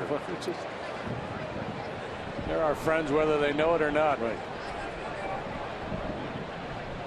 Worth on a 3-0 pitch his last time up with a line shot 3-run homer. Ooh, look at that, sweetheart. 57 miles an hour. You were talking about Adam LaRoche's dad, Dave LaRoche, last night, the relief pitcher who threw La the big folly floater, and here comes Villanueva with a 57-mile-an-hour breaking ball. He was looking up at the velocity or lack thereof. That might be the slowest pitch in baseball this year. It's got to be close. Yep.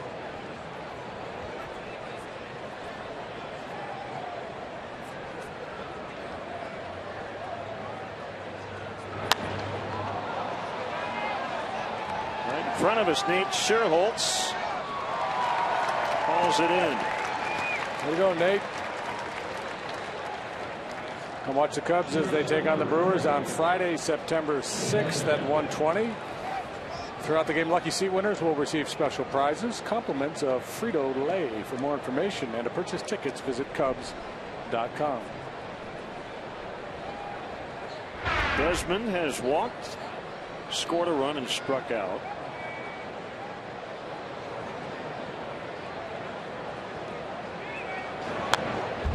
Mariners beat the A's in Oakland 5-3 today.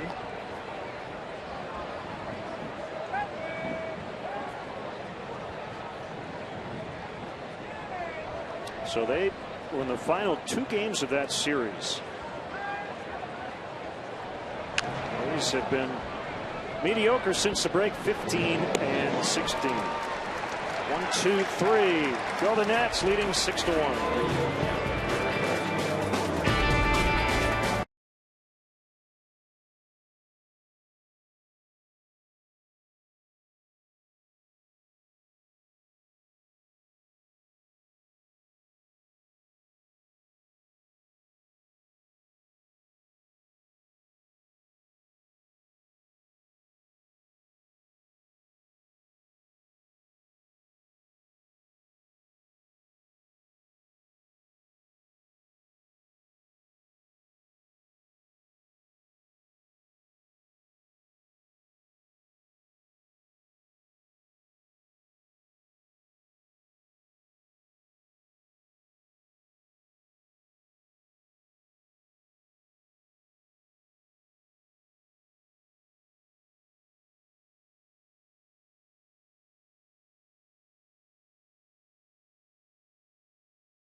1. Suzuki knocked in 2 with a single. 3 coming home on the Worth homer. Anthony Rizzo with a home run, batting second for the first time in his career. Your Chicagoland and Northwest Indiana Honda dealers, as reliable as the cars themselves. Misting, that's a smart idea. The concourse behind the Budweiser bleachers. On a hot night. To wander back there and get some of that. Logan Watkins with his first chance tonight just came in as part of a double switch.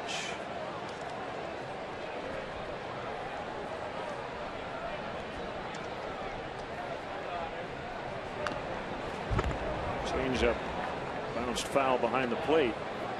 And you mentioned it. Tomorrow, great matchup on paper. Steven Strasburg, Travis Wood.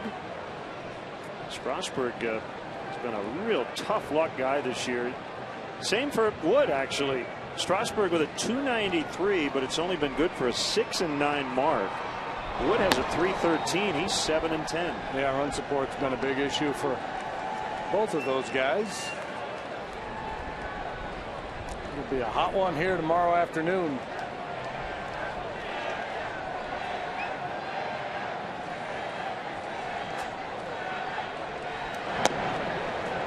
Chanting next to us. There's a big group here in support of Tanner Roark, relief pitcher for the Nationals from Wilmington, 60 miles away. His parents are here, neighbors and friends. Anytime he gets up and just starts to loosen up, boy, they start making noise. Line in the center, actually left center for a base hit. Yeah, I guess the pronunciation of the surname, according to his grandmother, is Roark. R-O-A-R-K. Tanner Roark. Roark. That's what Grandma says. Is that what Tanner says too? Whatever Grandma says goes. Good for Grandma.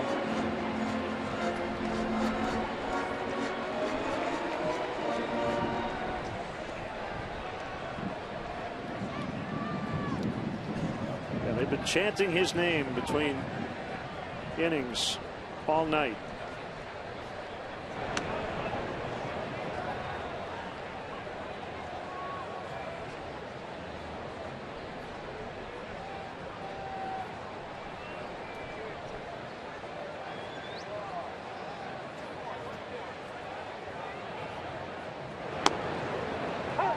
All of a sudden sounds like a biblical name, doesn't it? Roark. Probably the roots of it.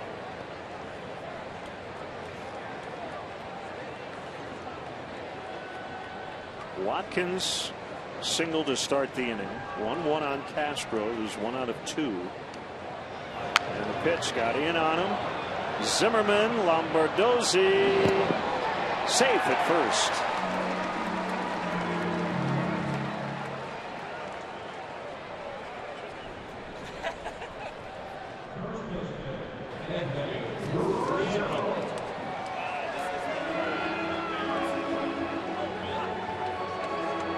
Bounce off Ollendorf?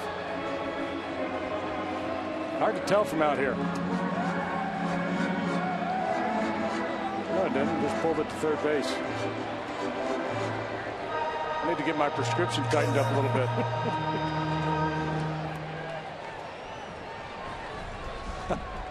You thought it hit the pitcher? Yeah. From here? Well, from here actually, I was looking like on the monitor, and everything's kind of backwards because our perspective is different. We're used to looking out from behind home plate. It's kind of wigging me out a little bit. No, it was a ground ball to third. Yeah, we got it covered. Yeah, that other replay was fairly clear. Hey, there's a drive. It's going to go over our heads. Out of here. On to Sheffield. Rizzo's gone deep twice.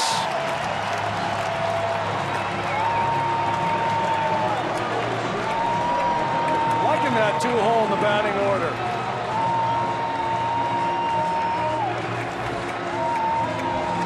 Yeah, asked for one, it got 2. His 20th of the year. No doubt about it. Hang it and bang it. Win a ball game.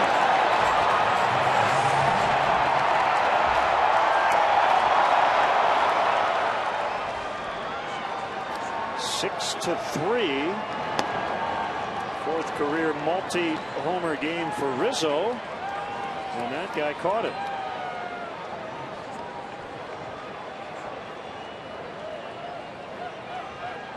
Second two-homer game of the month.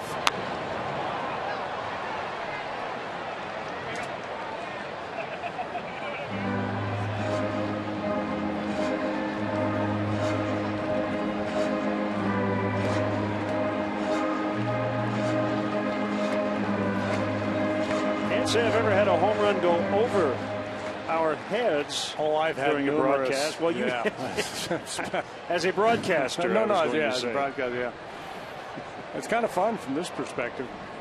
The fact that you didn't give it up. Yeah. To watch it fly out, it was a majestic home run. So, that was good for the Cubs, but it was also good for this big group of Nationals fans here who are supporting Tanner because now he's up and they're really jacked up. Bunted foul by Lake.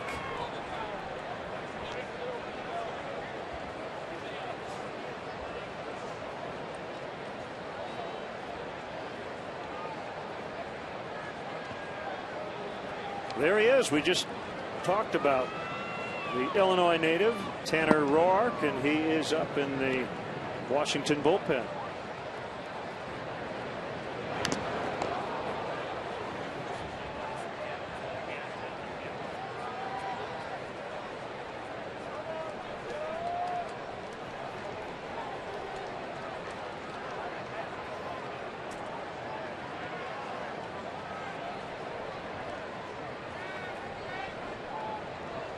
Ohlendorf has to finish this inning to qualify for the win. Worth will have to play it on a bounce.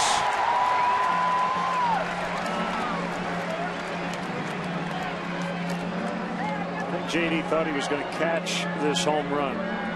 You're not that tall, though. They're at the bottom of your screen. I was always optimistic that they wouldn't fly quite as far as they really flew. Thought we had a shot. When it first off the bat, I knew it was coming our way.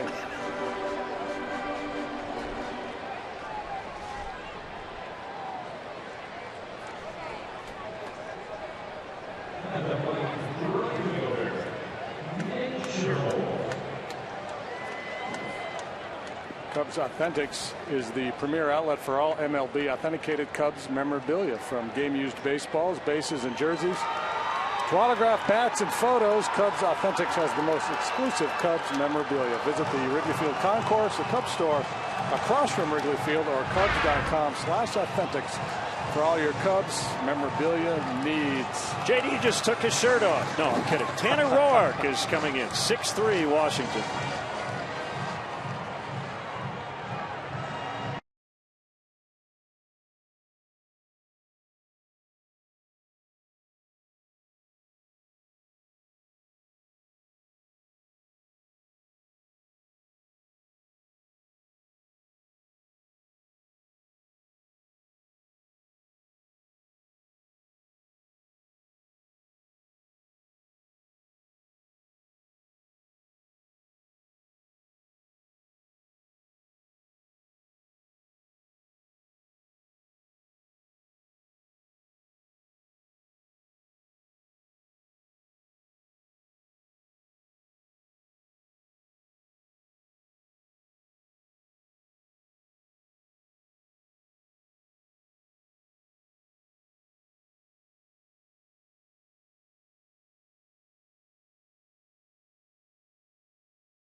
Wilmington, Illinois, 60 miles southwest of Chicago, and then attended the University of Illinois, pitched an independent ball, and then went in the 25th round with Texas in 2008. He spent a couple of years in their organization before joining the Nationals in 2010. This is his first taste of major league action. He's 2-0 through 4 big league starts. He was 9-3 at AAA. Double switch. Anthony Rendon will come in and hit in the 9th spot. So Ian Desmond is out.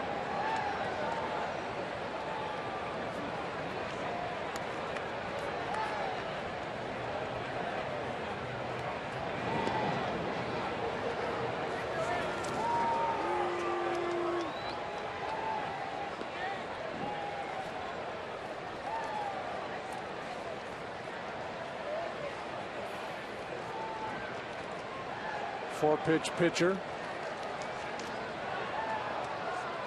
Fastball, curve, slider, change. Into the corner and right. That'll send Lake to third. Nate Scherholtz with a base hit. With Olador coming off the DL, the Nationals had to make a corresponding move. Ian Kroll, another local kid, was sent out, so he's a left-hander. So Davey Johnson with just the one left-handed arm in his bullpen, Fernando Abad. You've got to be careful how he uses him. So he brings in Roark here, even though Nate Scherholtz was the scheduled hitter. Nate goes down and gets a tough pitch. And whacks it into right, and the Cubs go first to third. Kroll from Naperville. I think as much as anything, I think the pitch count got Ohlendorf tonight. 91 pitches, first start back after shoulder issues. I'm sure Davey wanted to give him every chance to get through 5. Just couldn't do it. Breaking ball low and outside on Donnie Murphy. Tying run at the plate. Got the right guy. Well, we can say that with a straight face for sure.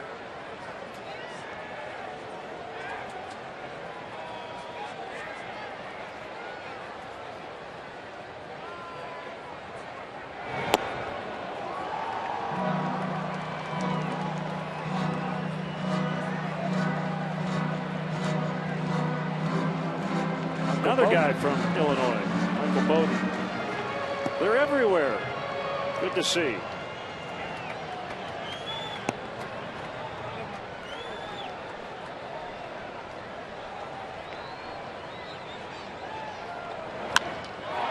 Base hit. Center field. Lake is in. 6-4.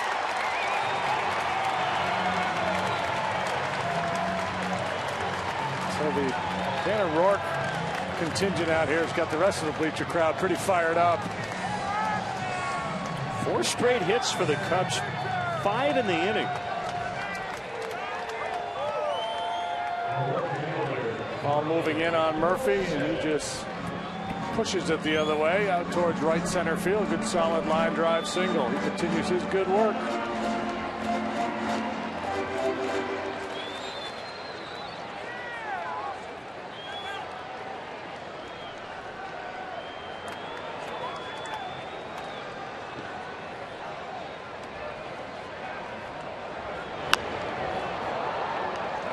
By Bogusevic, Southsider. Yeah, there you go.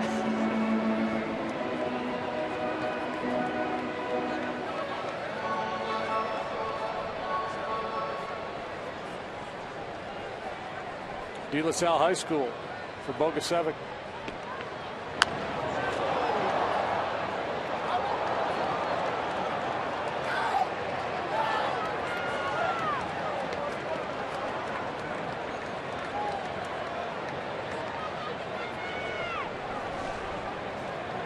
Got Ernie Banks on one side, Billy Williams on the other, and the Cubs logo squarely in the back. That is a Cub fan right there. Ground ball, base hit in the left. Scherholtz will stop. They're loaded. Base is loaded. 4 straight singles. The last 3 of which have come off the reliever Roar. We were talking earlier about the Cubs being so home run dependent, but now a string of base hits, 6 hits altogether in the inning. And there's that approach I talked about with Bogey last time. The ability to shoot that ball the other way. Last time he tried to pull a pitch that was going down and away, and it didn't work out for him.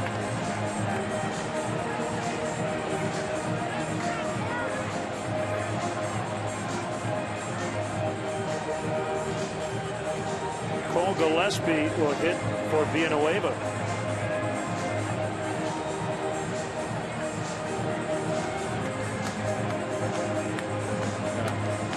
Double switching when they brought Carlos into the game. Dale wanted to get at least a couple innings out of him, but with this uprising, you got to go for it.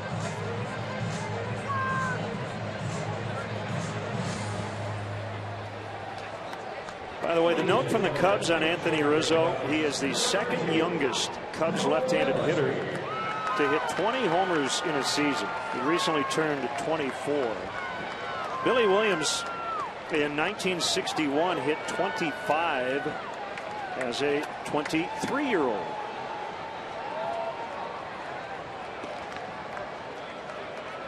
There's a pinch hitter, Gillespie. Big spot. Bases loaded. Cubs trail by 2 in the dirt on a slider. Well, there he turned around. He's modeling the other side now. What I want to know is, did Billy and Ernie actually sign his head and then he had it made permanent? Is that Ron Santo? It is. Oh, here you go, Ronnie. Number 10. That 61 season was Billy's Rookie of the Year campaign. 2-0 with the bases full.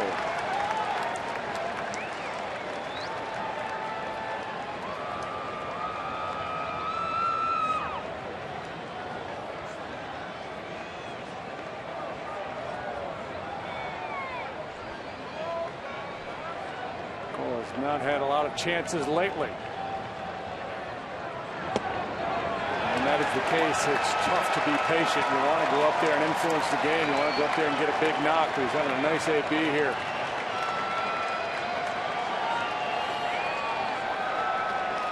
Got him right where he wants him. 3-0 with nowhere to put him. 2 at-bats in the last 10 days for Gillespie. Right down the middle.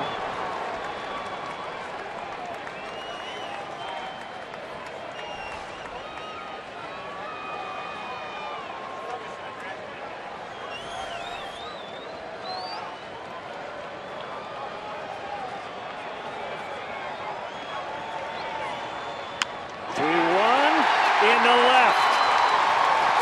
6-5. They're still loaded.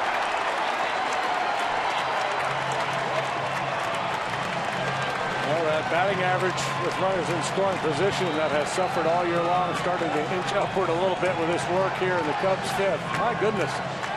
What a run of quality at bats.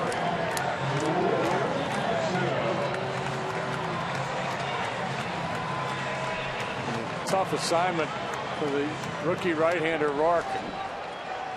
Here at Wrigley Field, close to home with a lot of family and friends. Just his 5th major league appearance. Castillo takes a strike. They're within a run, a 4-run 5th. Still just 1 out in the inning. The pitch. That's a good slider. It's 0-2. Nationals playing for 2. Not holding Gillespie, so he'll get a good jump here. Have a shot at breaking up a double play.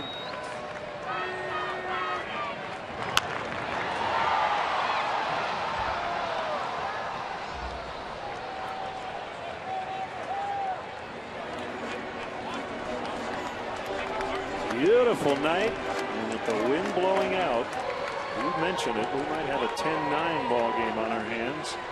6-5 in the 5th. Looks like a full moon.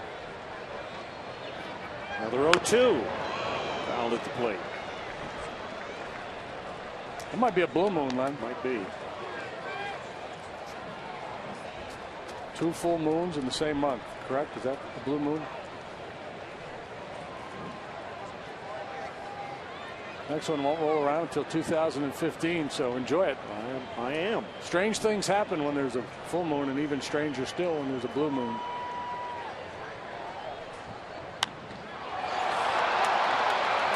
This will tie it as Span makes a catch. Murphy scores on a sac fly by Castile. So it's 6-6. Marietta off the hook.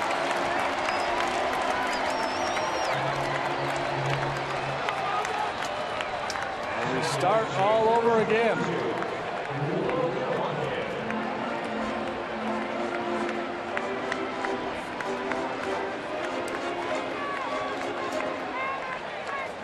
Well, the Roark group out here was chanting Tanner, Tanner. And what it's done is it's gotten the Cub fans to chant the same thing this inning. Watkins started the inning with a single. Cubs batting around here in the 5th. Yeah, the fans out here, they come well prepared with their ad libs and their quips. They were ready for Jason Worth tonight.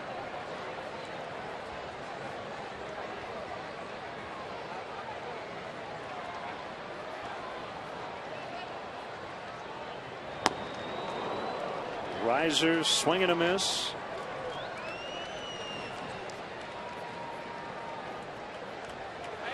Jason Worth, very good outfielder.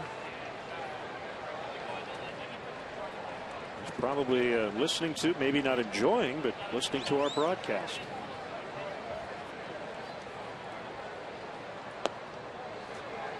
Change up low.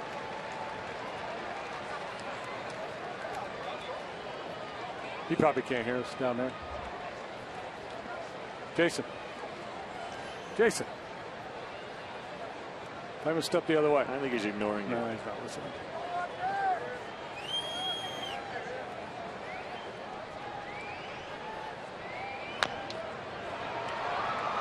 Rounded foul.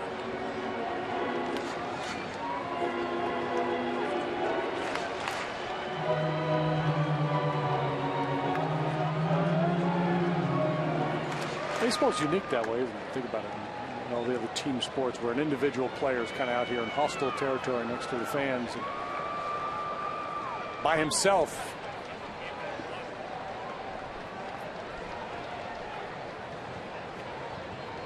Always a good idea to make nice if you're an opposing outfielder here at Wrigley. LaRoche will get to the bag in time. What an inning. 10 batters for the Cubs. Half of them scored, and it's now 6-6.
the WGN News. Following the ball game, it's a 6-6 tie here in the 6th inning, and here's Michael Bowden. Well, when he started warming up, it was a completely different ball game. Now we're all square at 6. Very important. Would have been the rally for Michael Bowden here. Yeah, the nachos in the helmet, and protecting. Jimmy T wanted to put the nachos in my fedora. I wanted to mess up the rally hat. I wouldn't let him do it. And that was key. We got the malt cup, the Blue Bunny chocolate malt cup. You know, it's bad for a broadcaster. It's bad for your voice to do that ice cream. Probably.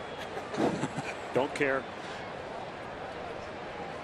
We throw out all the rules from the bleachers, right? Yep.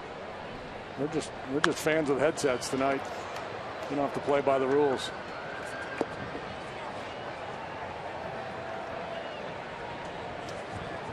Hey, tomorrow is our final day with Jordan Beasley, our WGN Sports intern. God, we caught man, him give it a break. He's killing it. Come up on. there. Tense up, young man. Jordan's done a great job this summer, and we wish him the best. He's killing it. There it is. Malt cups all the way around after a big rally.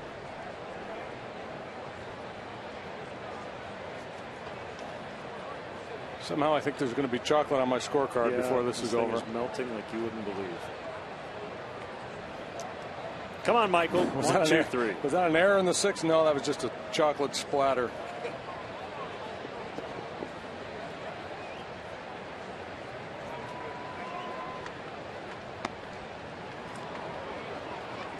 Full count, 3-2. This game now in the hands of the 2 bullpens. Both managers looking for some quality and maybe some quantity too.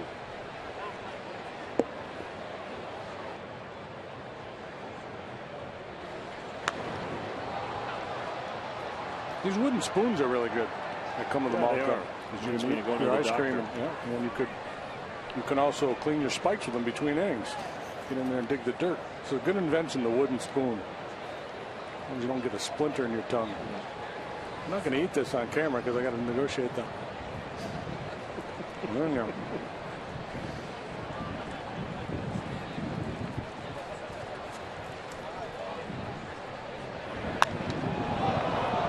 Drilled out into deep right center, and it's right at the base of the wall, and LaRoche has a leadoff double.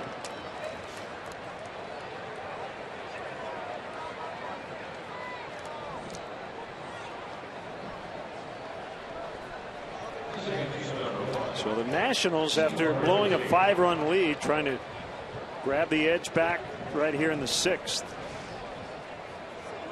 Oh yeah, we're a long way from done. Fastball, top of the zone. LaRoche is a guy, you know, you talk about left-handed power hitters. Normally they like the ball down, better down than up, but he handles the pitch up in the strike zone pretty well.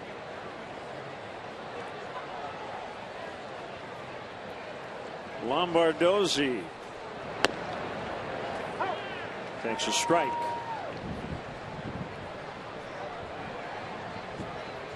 Hey, it's social media night here at the ballpark, and next to us in the Budweiser bleachers, the Cubs ran an online sweepstakes tonight. For the fans who are unable to attend in person, we will announce a winner coming up in the 7th. That person will get an autographed Jeff Samardzija jersey from Cubs Authentics. So stay tuned for that.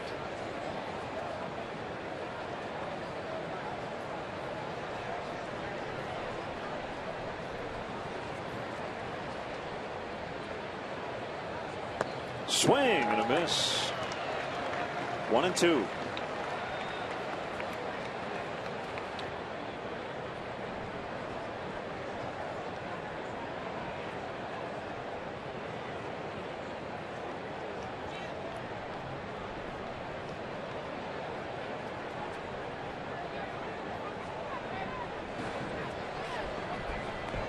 In the dirt that time.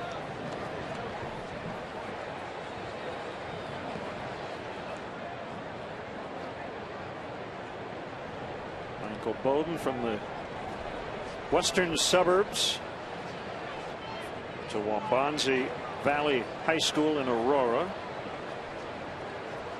Lives in Oswego. Here's his 2-2. Called strike 3.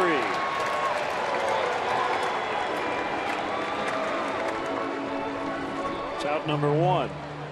Big punch out there. No advance by LaRoche.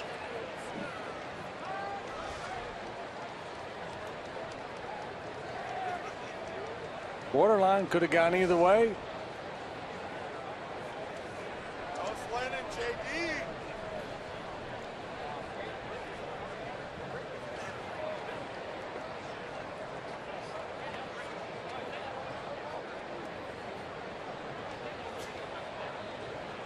Suzuki 1 out of 2 with a couple knocked in.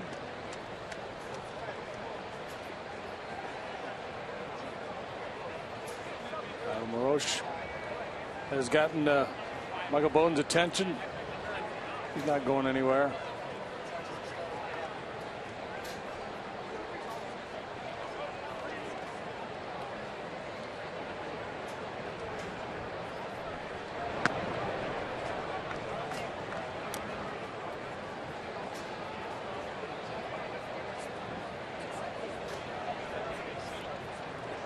Clubs performing well with runners in scoring position. Last night the Cubs took an offer in 8 tries.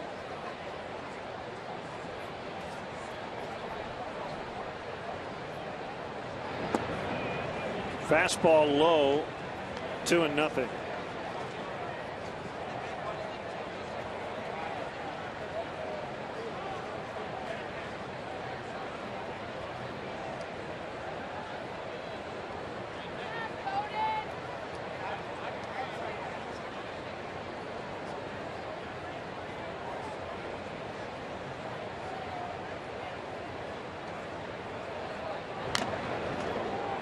Out of the glove of Castillo. 2-1. Got lines on the starting pitchers. Arrieta, 4 innings, 5 hits, 6 runs, all earned, 4 walks, 5 strikeouts, gave up 1 home run. Ohlendorf, 4 1/3, 6 hits, 4 runs, 2 walks, 2 strikeouts, and he gave up 2 homers to Anthony Rizzo.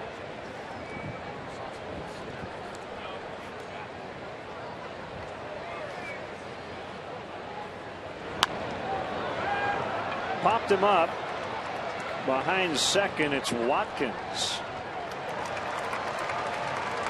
And neither one of the starting pitchers are going to be pleased with the way things turned out tonight, but I suspect that Ross Ohlendorf a little more frustrated than Jake Arrieta, because when you have that big lead, it really hurts to let it get away.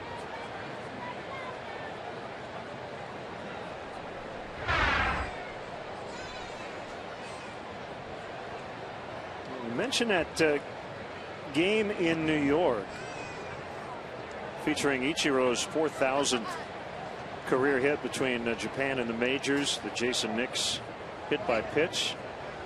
Well, Alfonso Soriano hit a 2-run homer with 2 down in the 8th. That was the game winner. I think he's a couple homers away from 400 now.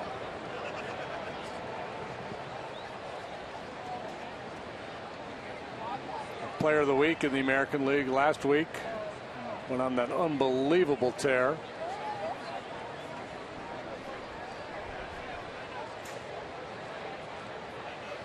The 1-0, Rendon fouls.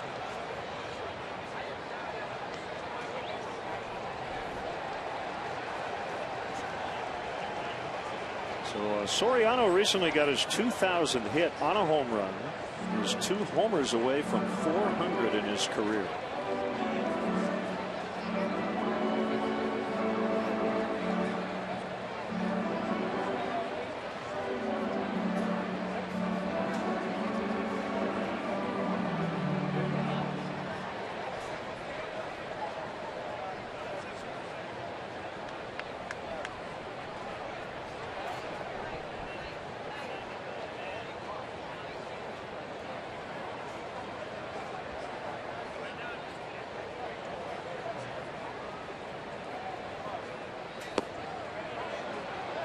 Rodon could not hold up.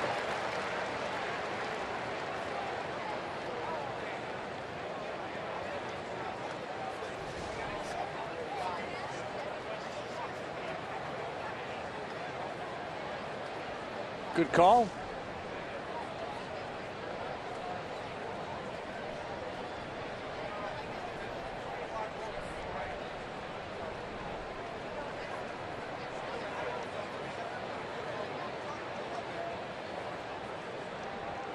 LaRoche at second. He started the inning with a double. Now there are 2 gone. Outside.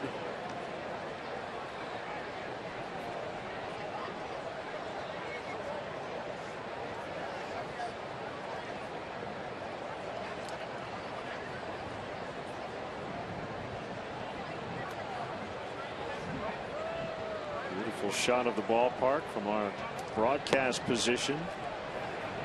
Slider missed low. It's full 3-2. Span is on deck.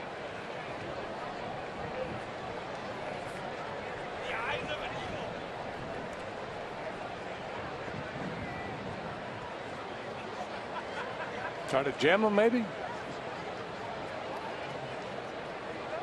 So they're going to stay away.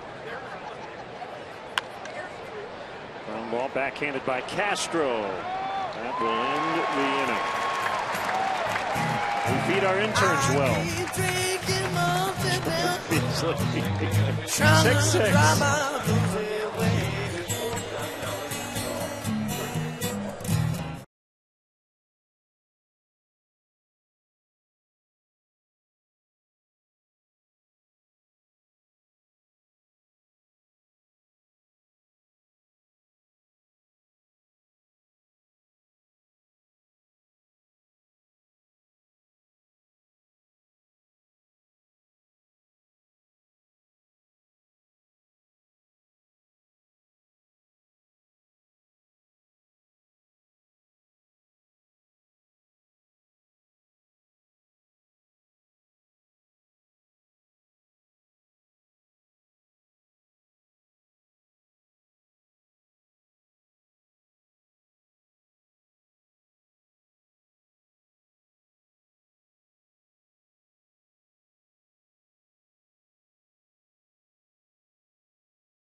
Cherney, Lulu, our sweepstakes winner.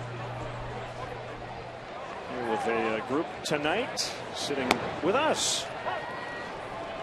She asked us, is there a line of demarcation between where you are and where we are? She's very polite, which we appreciate. In the line of demarcation is Paula. Yeah, Paula Ostroba, our stage manager, is a demarcation border. She protects everybody here. Stay out of our business, everybody. No, we're among the fans. Yeah, we're in their territory tonight. 1-2 the count on Castro. 6-6 in the 6th.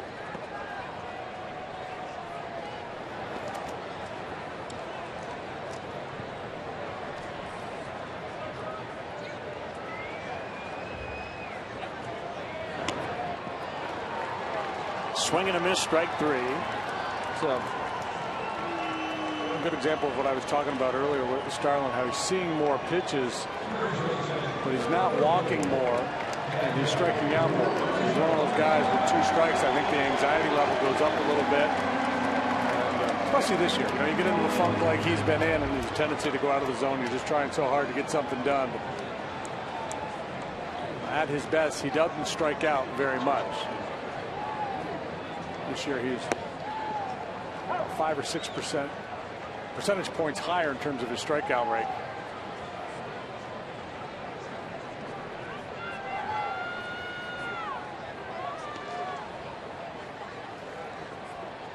Rizzo with 2 home runs tonight.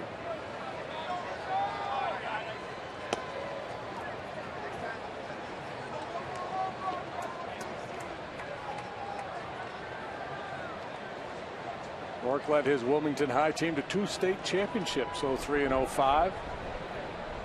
State runner-up in football, Class 3A.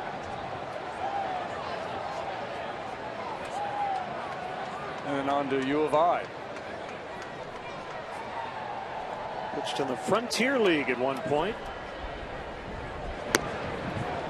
2-2.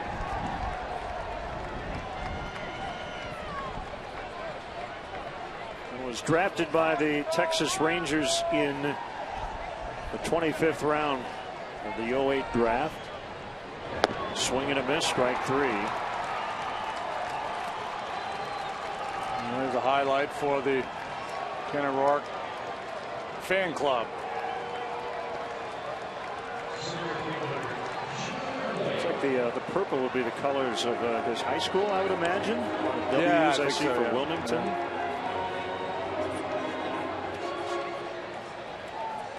Wilmington Wrestling represented the Wildcats. Well, it's been a completely different inning for him here in the 6th.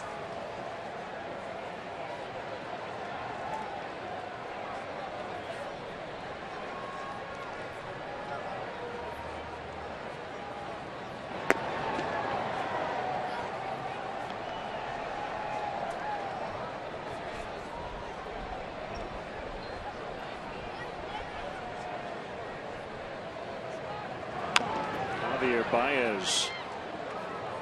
2 more homers tonight. Wow. AA Tennessee. How many's that? Like 16 at AA?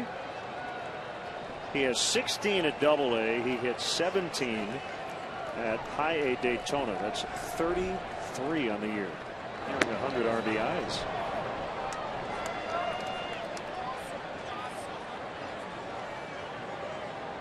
And they're not done yet. They're still in action tonight.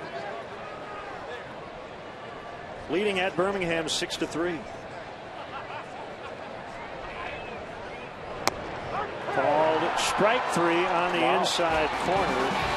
Roark strikes out the side in the 6th. We're tied at 6.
the top 10 list of JD's favorite bands, Billy Idol checks in at number 7. Hot in the City. Cubs baseball brought to you by Budweiser, the official beer of Major League Baseball. Great times are waiting.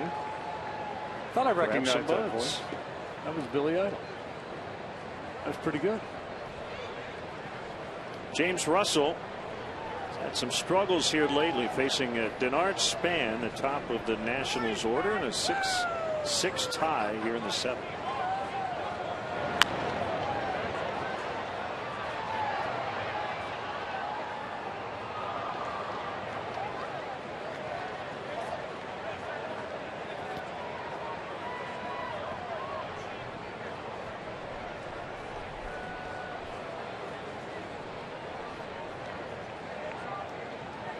Nothing in 2.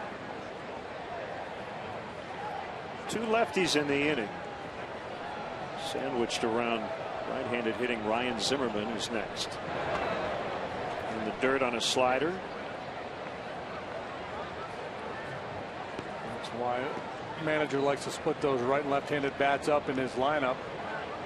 He may sacrifice the platoon advantage in a couple of cases, but Zimmerman will have that advantage against the lefty Russell.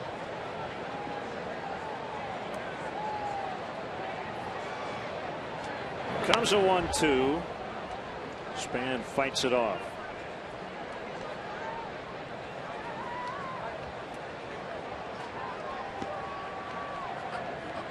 Cubs' next opponent, the San Diego Padres. They were a 2-1 winner over the Central leading Pirates. Ian Kennedy over Garrett Cole.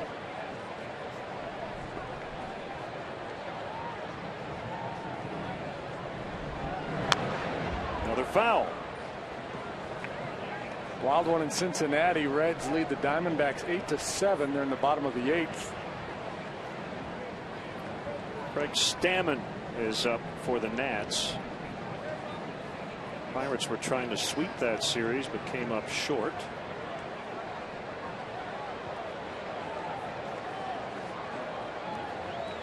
So the Cardinals already won. Rizzo, other hands, Russell covering. So St. Louis now within a game of the NL Central lead. There's Zimmerman. Yeah, if the Reds win, they'll be just 2.5 back. So things getting tight at the top here in the Central.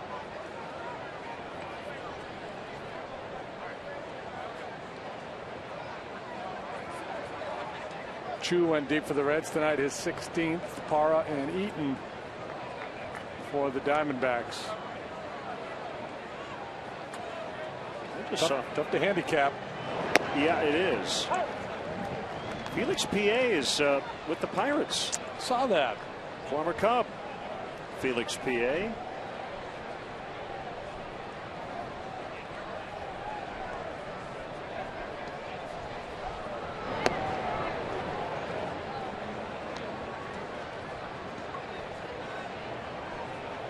Phillies got 2 in the bottom of the 9th to stun the Rockies 4-3. That was Rafael Betancourt blowing the save and taking the loss.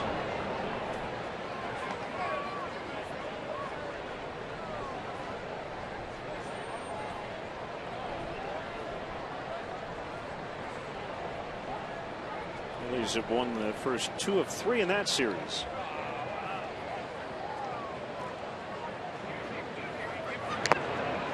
Foul tip. 2-2. Good pitch to a dangerous hitter. Didn't want to give in with a fastball. Threw a good changeup. Stay away from that 3-1 hitter's count.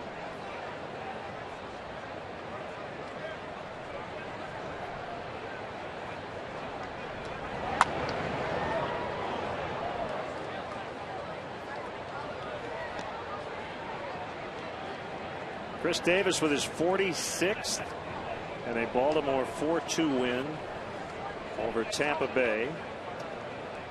Chen over Hellickson in that one.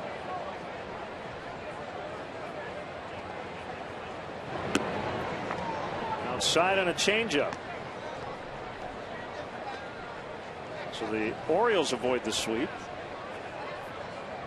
As this run that Davis and Cabrera have been on this year with the long ball, it's like you check the out-of-town scoreboard every night and you expect to see their name having hit a home run. Russell's 3-2 on a line to the shortstop, Castro.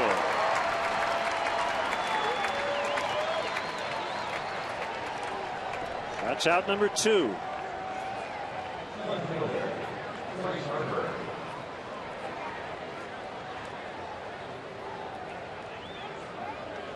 Here's Harper.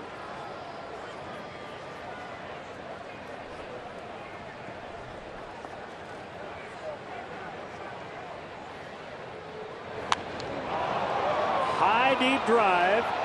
Lake to the warning track. Over his head. Harper's going to have a double. Well, that ball almost got out. And for the time being, we remain tied. Nationals have the go-ahead run in scoring position with 2 outs. Harper missing a home run by just that much.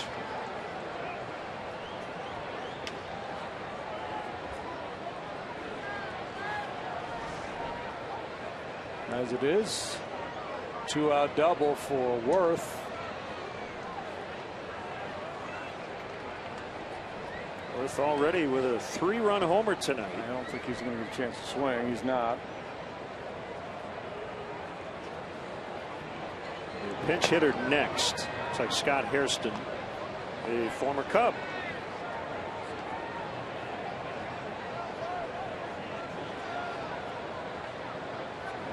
Nobody warming in the Cubs bullpen.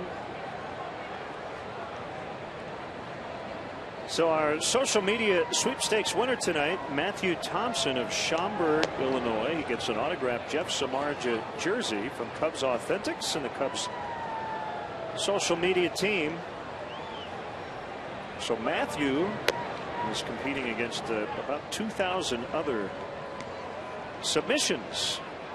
Congrats to him.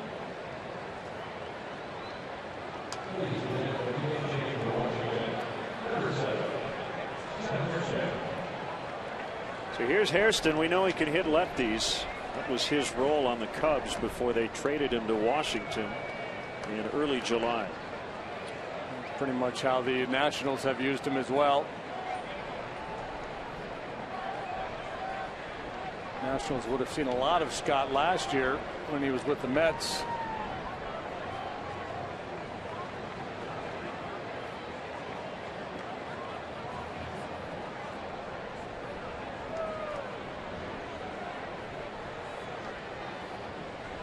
Deadpool hitter.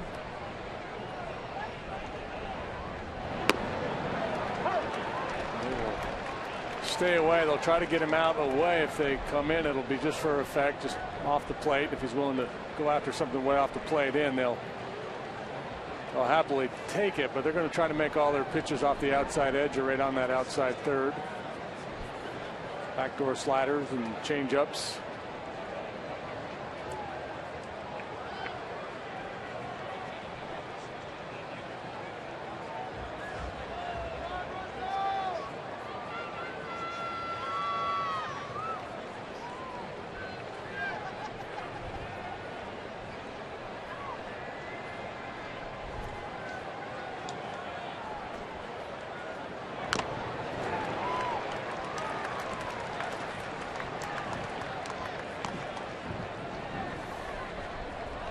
What a night.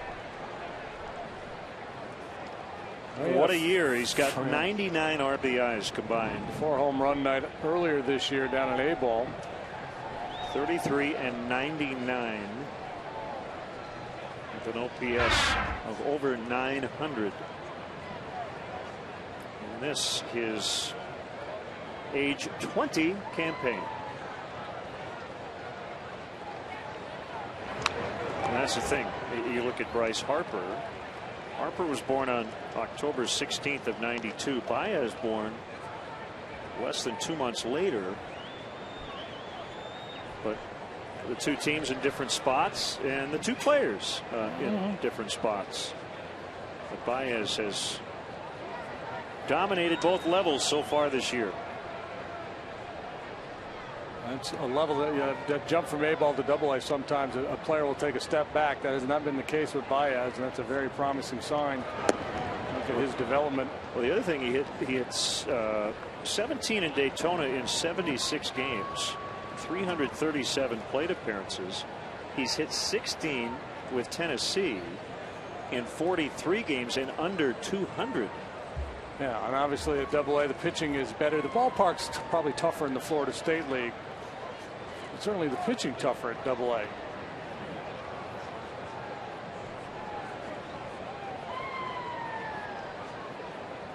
He's got to be in the top 3 or 4 among all minor league hitters in total home runs, I would think. I would think.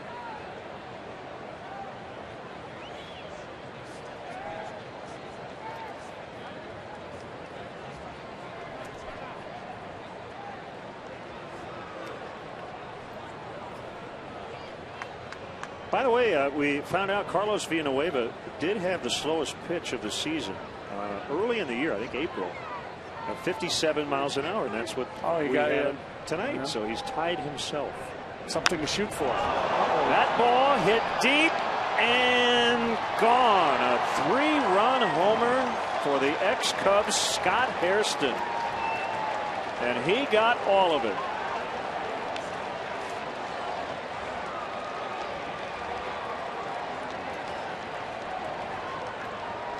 Well, indeed, it is going to take double digits now for the Cubs to win this ball game. A 3-run second, a 3-run third, and now a 3-run seventh for the Nationals. And we talked about the approach, how they're going to try to stay away, and that breaking ball got too much of the plate. So Russell's struggles continue, and Hairston didn't show it around the bases, but you know that's a special homer for him after getting traded.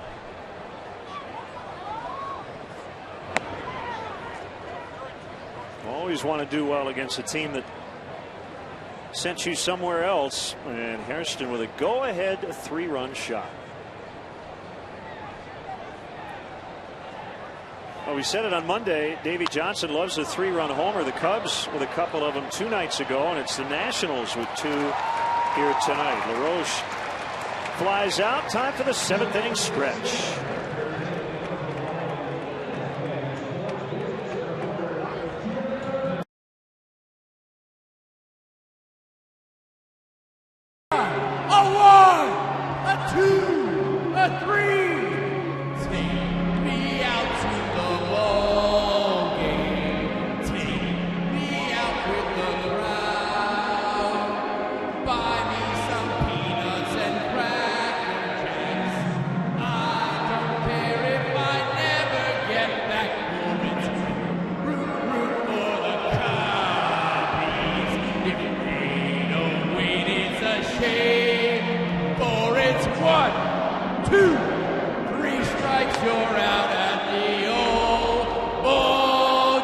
Let's get some runs!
Cubs came back to tie it with a 5-run fifth.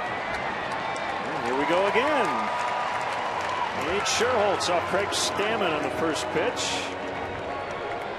Leadoff single. So baseball's a funny game. Tanner Roark struggled in that first inning, gave up 2 runs, settled down in the 6th, an inning and 2/3. He now is the Nationals pitcher of record. He could get the win. Got knocked around there in the 5th, but struck out the side in the 6th. Inning and 2/3, 4 hits, 2 runs allowed for Roark tonight. Sinker missed, low and in.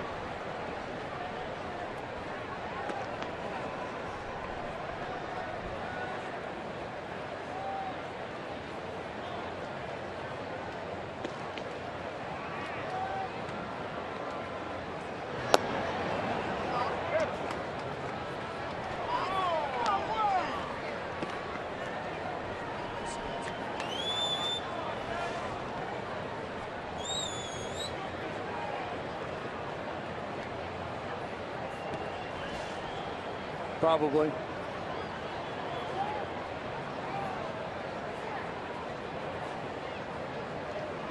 Here's a 1-1.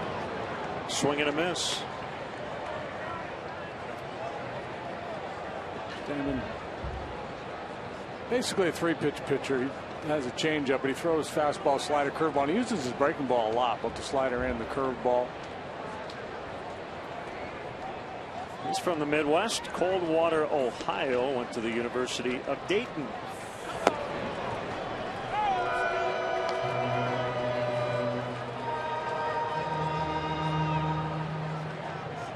Victor Rondon. So you may get that Rondon matchup you've been pining for. Got him. 1 away.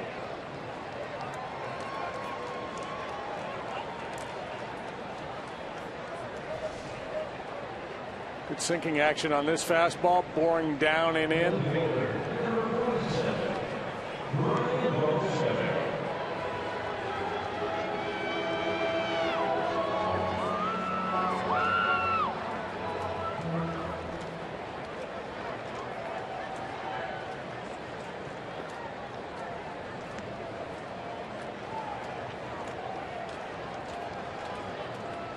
Pitch. Swinging strike.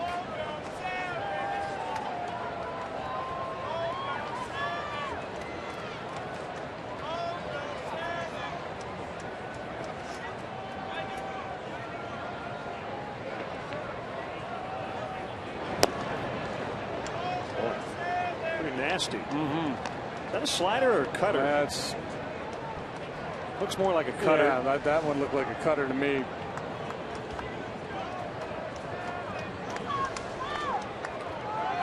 Normally when you think of a cutter, at least me, I think of an elevated pitch that's moving in on the hands. Throwing everything down.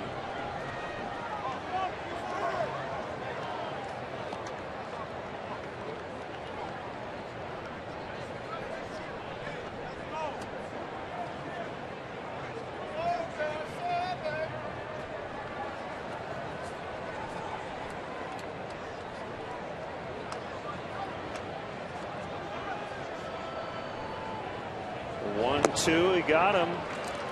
Man, everything down below the knees. That swing and the one that Murphy had, either one of those pitches could have been double play balls, so the Cubs may be fortunate that contact wasn't made on these put away pitches from Stammen.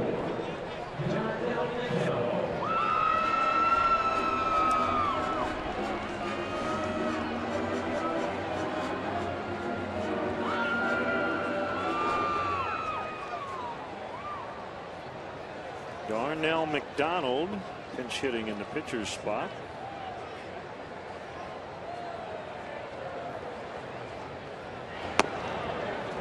Watkins came into the double switch. Gillespie was used as a pinch hitter. Now McDonald. That leaves Navarro and Ransom on the Cubs bench. In about, what, 11 days? Cubs will have about 15 pinch hitters, as will everybody else in baseball. The expanded rosters. Barehanded pick. And the out. Lombardozzi with a terrific play. It's the Nationals 9, the Cubs 6.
First, it's the sound of history being made. Here we go.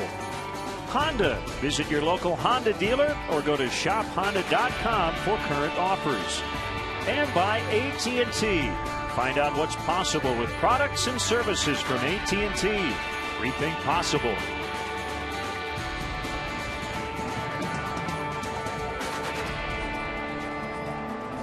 Nine to 6, the Nationals with 3 different 3-run innings, a couple of 3-run home runs.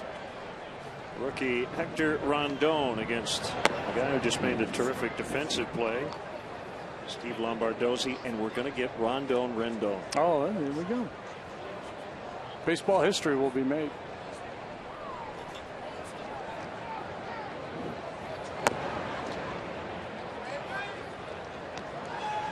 Got a mixed bag for Hector this year, but gaining valuable experience, a Rule 5 guy.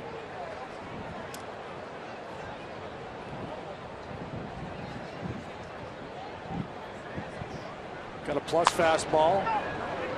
Only the first little bobble, but still time. Rizzo to the pitcher.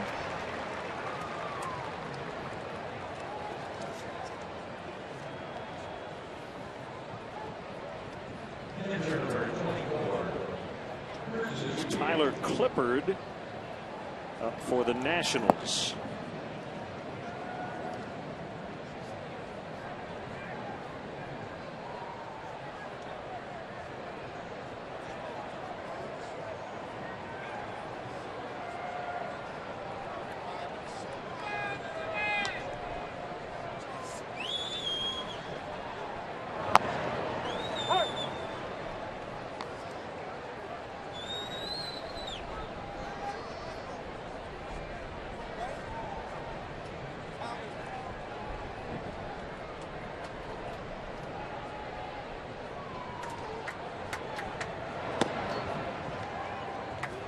Slider backed up.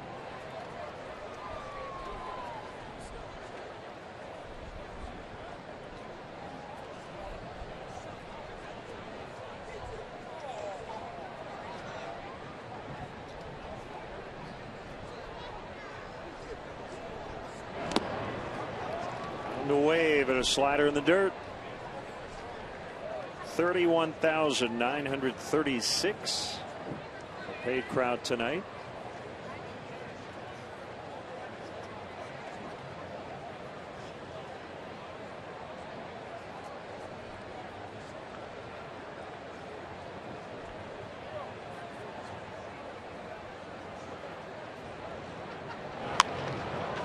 Drilled into center. That's a base hit.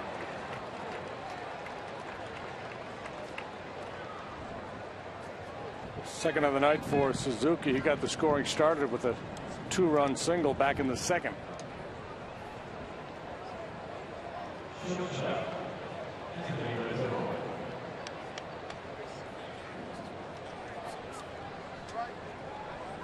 Rendon.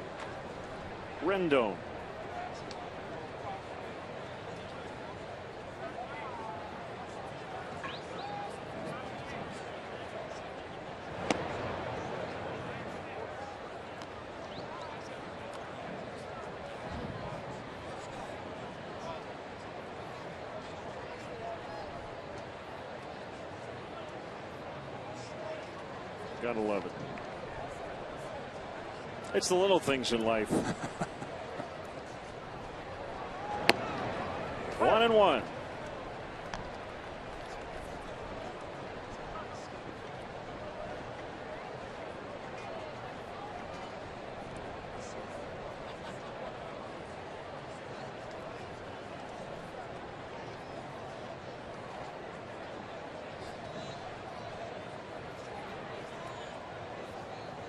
Is there a Rendon somewhere in the minors? Or a Randone?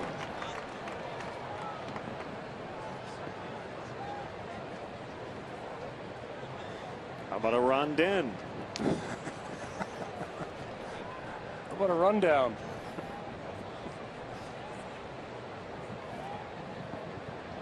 One and two the count. The pitch. Called strike three. Those are the pitches that really intrigue you about Hector Rondon, 96 and painted. Yeah, how about this? I mean, bang. Glove side command, perfectly placed. Consistency. That's what has eluded him. Yeah, and it's, you know, has a tendency to just get a little loose with his delivery, work underneath the ball, fly open some, and he'll hang some breaking balls or lose command of his fastball. But when he keeps things together, oh, there you go. Scud missile there. Wild pitch.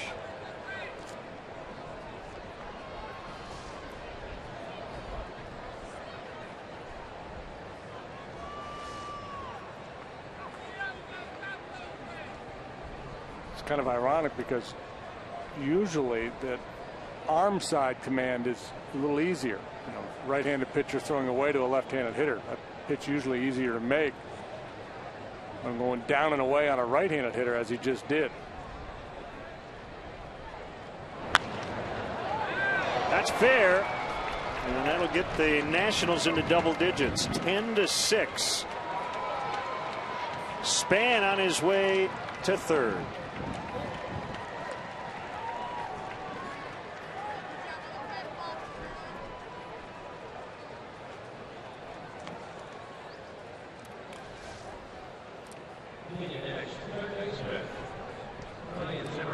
Looked like a cut fastball, and with Span's speed, it's an easy triple. Two words you don't normally use in combination: easy triple. 10-6. And it's Zimmerman.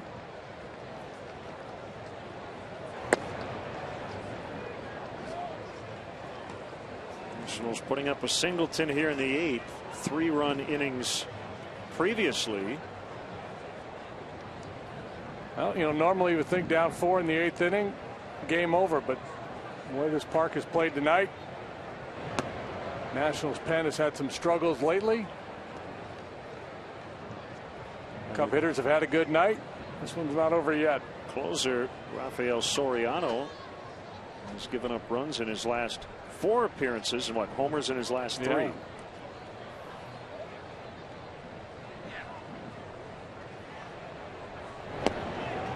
Two and 1. A reminder: the WGN News comes up right after the ball game. Stick around.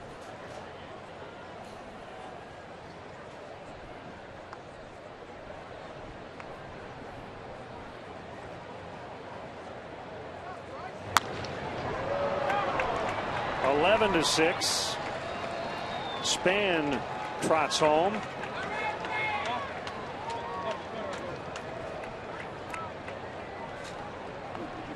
They've got their 5-run lead back. Second hit of the night for Zimmerman. He singled back in the 3rd. And we talked about his ability to cover the outside part of the plate, even though he starts well off of it. And there's a good example. That fastball outer 3rd, but up. And there go again the inconsistency with Hector. You know, boom, he'll paint one down there knee high in the outside corner, and then up about mid-thigh in the happy zone for the hitter. 0-1 to Harper.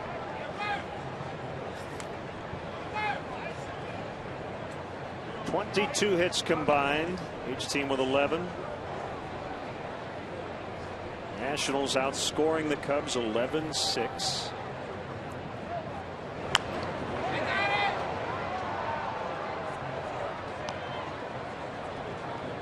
Harper missed a home run last time by just a couple of feet.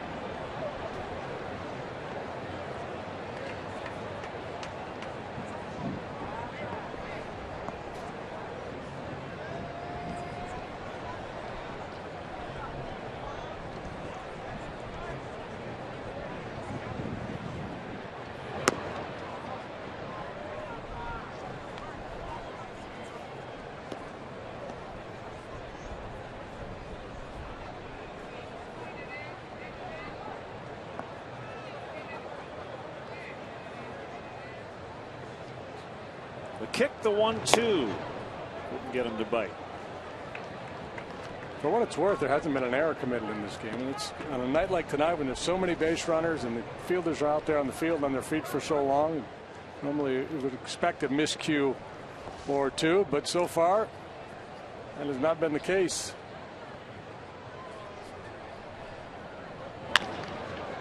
Past the pitcher, but not by Castro. He'll step on second to end the inning. They add 2 to their lead. It's 11-6 in the 8th.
Here's Tyler Clippard, who leads all major league relievers since he jumped into relief in the middle of 2009.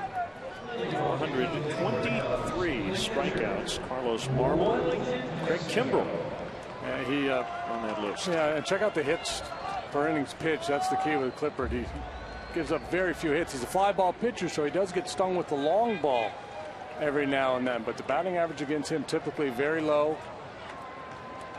High fastballs and an outstanding changeup. Ball one on Wellington Castillo.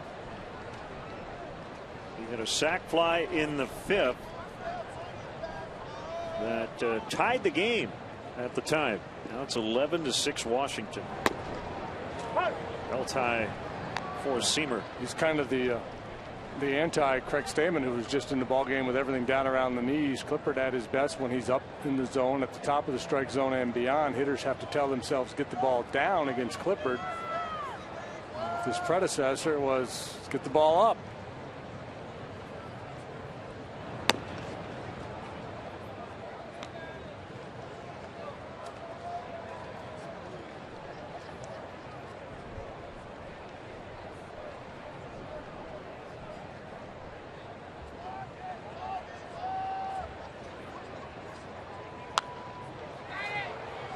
Fouled back. Talked last night about Clippard. He's got some deception. Oh yeah, very much over the top. Watch how he throws this front elbow way up in the air and comes right over the top. Just don't get a good long look at him.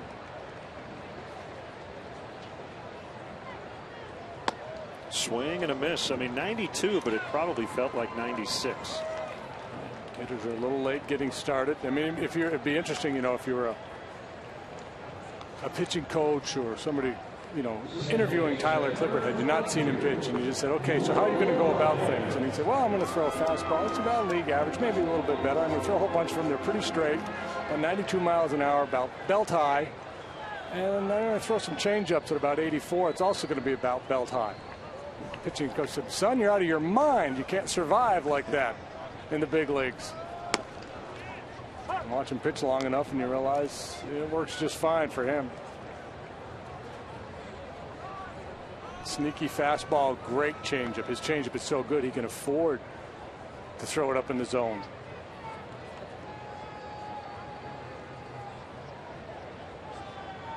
Watkins missed the changeup.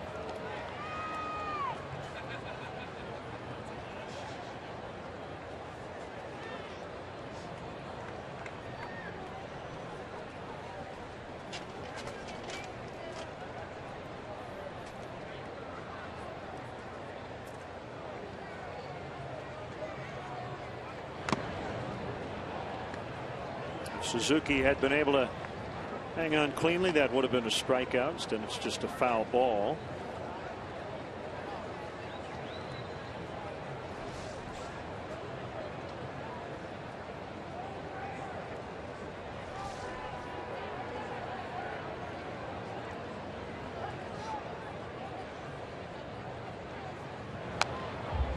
Check swing, foul.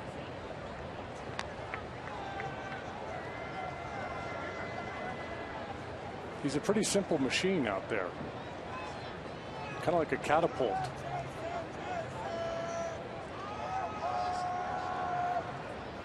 Just tick, tick, tick, tick, tick, taking it back, and then boom.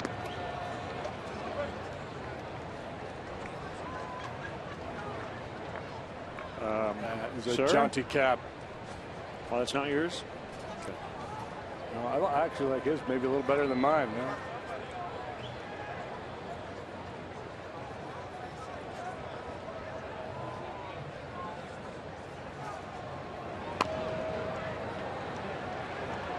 A changeup. Clippard will get him on the easy ground out. 1-3. 2 away here in the 8th. It's a changeup that induced the changeup. Full swing, slow roller.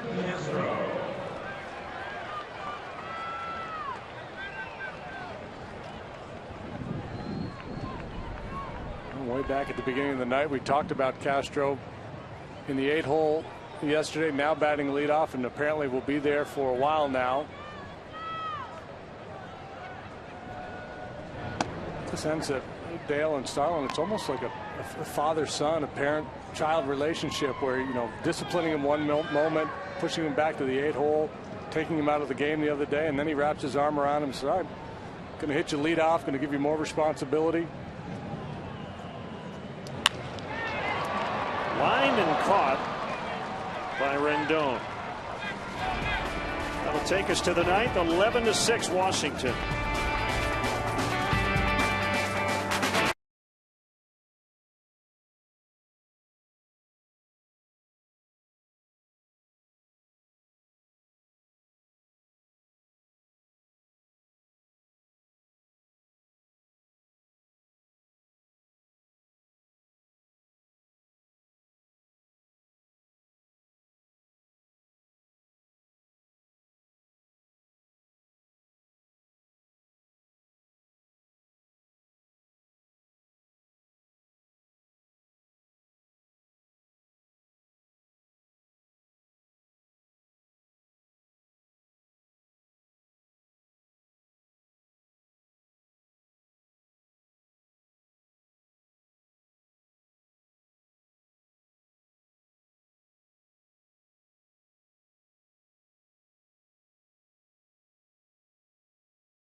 Aside from the score, we've had fun tonight. Absolutely. It's always fun to come to the ballpark. Win, lose, or draw.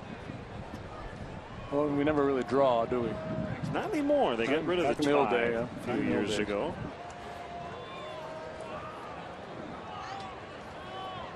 Rondon against Worth to start the ninth.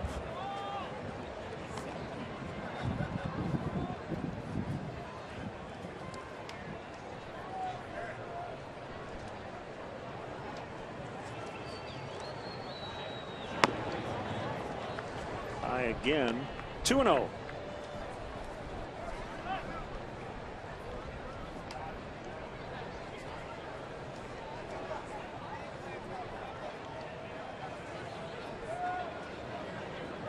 Pitch was missed in about the same spot all three times. Now we know Worth likes to swing 3-0. Will he do it up 5 in the ninth? Caused a little problem last year in Washington when he swung at a 3-0 pitch. Well, we'll find out. Well, we're going to find out here. Nope, didn't even think about it. Ball 4. Yeah, you know, the quote unquote the book, certain things you do or don't do in baseball because of the ethics. Nobody has actually written this book. It's not a manual they pass out, and it's funny, you talk to a lot of different baseball people and have different interpretations. For me, 3-0, if Worth was swinging there, I would not have a problem with it. Other people would. Obviously, you got a 5-run lead. You got no business cheating on a 3-0 fastball. A 5-run game, to me, on a night like tonight, there it is. There's the unwritten book. Yet to be written. David DeJesus takes a strike, just his second plate appearance in the 3 games since he was sent from the Cubs to the Nationals. For a player to be named later. So those numbers pretty much as a Cub. Save for 1-0 for 1. Rizzo bobbles. Still has time to recover and get the out at first. A nice job staying with the play. Yeah, I think it's going to be tough, and I'm not sure how long David's going to be a national, but it's just going to be tough for him to get at bats with the outfield configured the way it is there. Harper, Worth, and Span. Span's a left-handed hitter.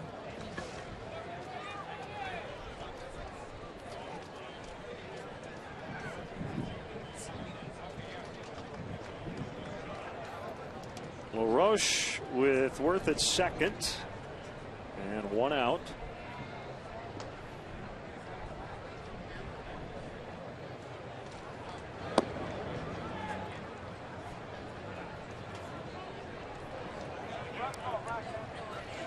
The closer, Soriano, will pitch the bottom of the ninth. And it will not be a safe situation. They're trying to get him straightened out. Giving up runs here lately.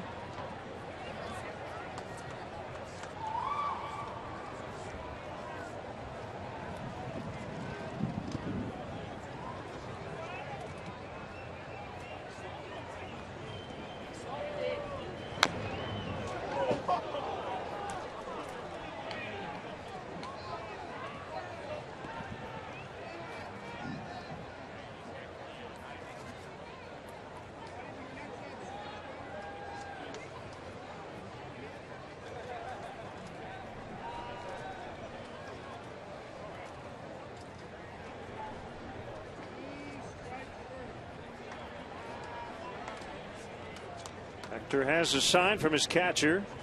Here's a pitch.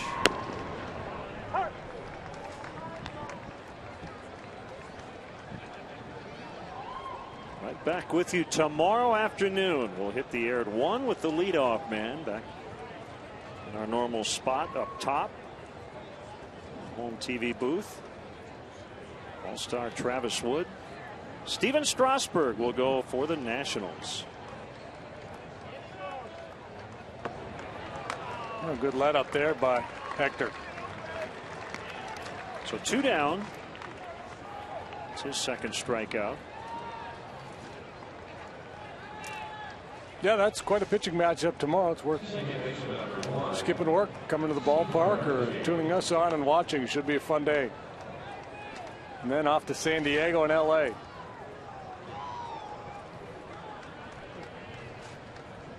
Dodgers a winner tonight, 4-1 in Miami. Cranky again. He's been on a nice roll. 12-3. Jansen got his 21st save. Giancarlo Stanton homered for the Fish, his 16th.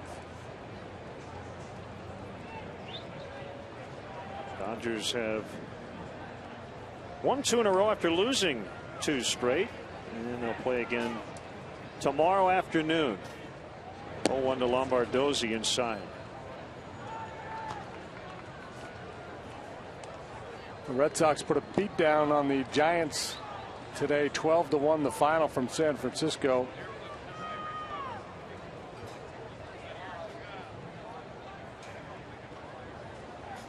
DuBrant beat Zito. So starting the day, Tampa Bay and Boston were tied atop the East, although Tampa Bay a few percentage points ahead. But the Rays, remember, lost in Baltimore, and the Red Sox winning, so their lead is a full game. Detroit over Minnesota, 7-1 the final.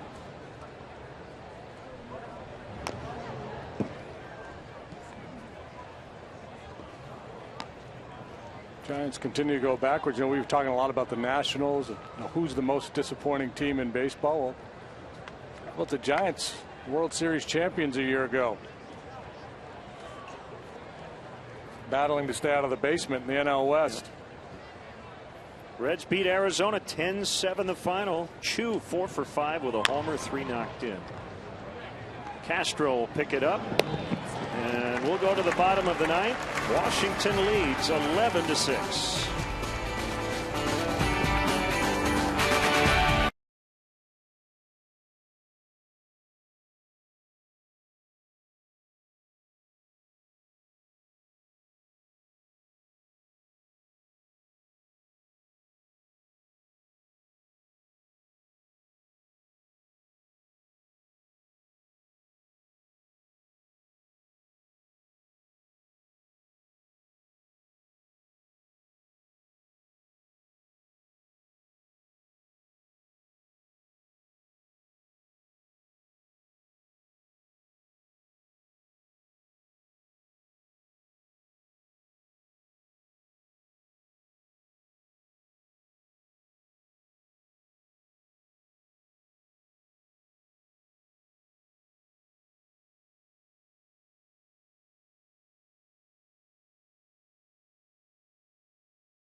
on now for our play of the game. Scott Hairston off the bench.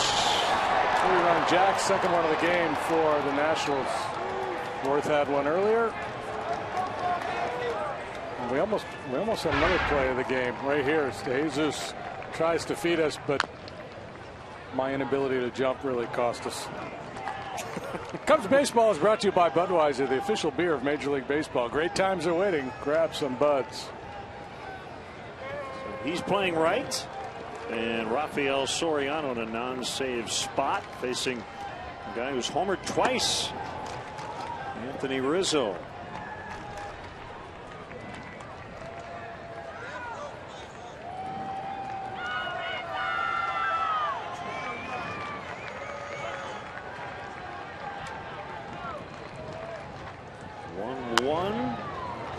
Foul into the upper deck.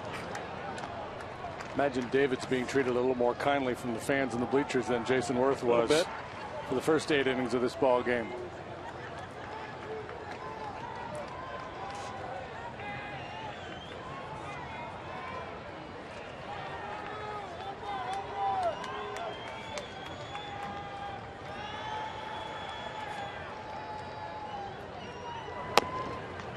Too high, 2-2.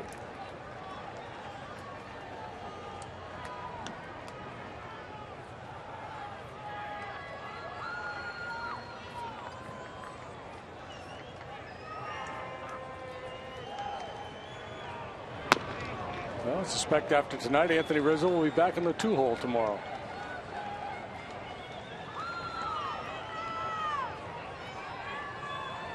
Why mess with a good thing? 2 homers, a walk, 3 knocked in.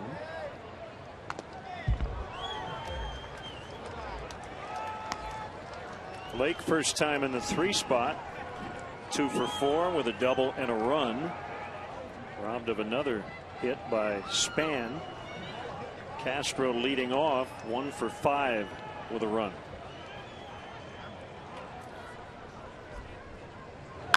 His 3rd hit of the night.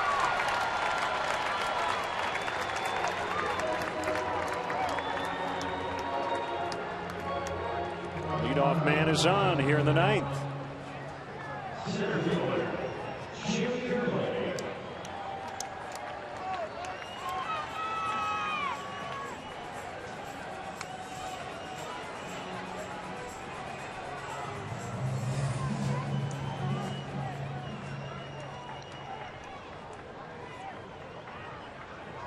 The pitch to Lake is high.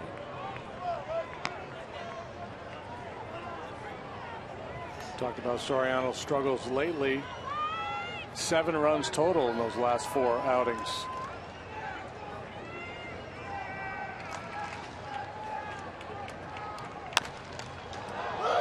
Way up in the air on the infield. Caught by Ryan Zimmerman.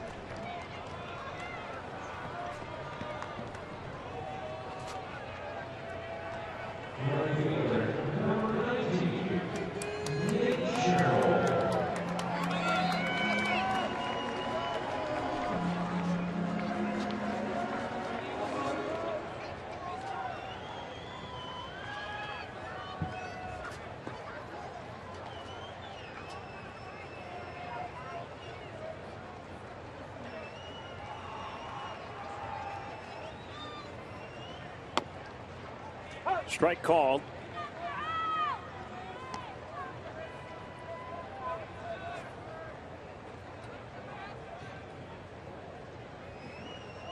In that game in Cincinnati, Mike Leake got his 11th win. Aroldis Chapman with his first career 2-inning save, number 32 on the season. 0-2.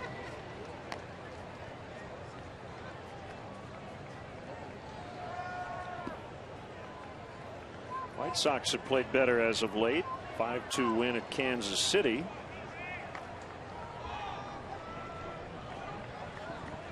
Dion Viciedo with a grand slam in that one. Andre Rienzo got his first career win.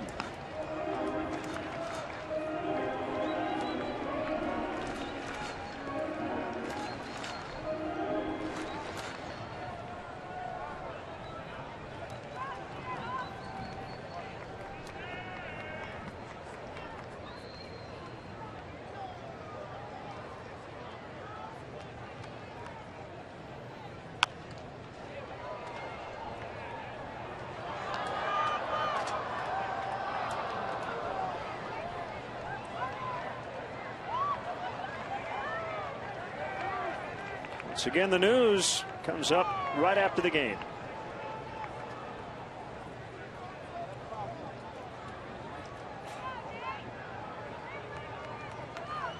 Rizzo at first, 1 out, and an 0-2 to Sherholtz. Swing and a miss, strike 3.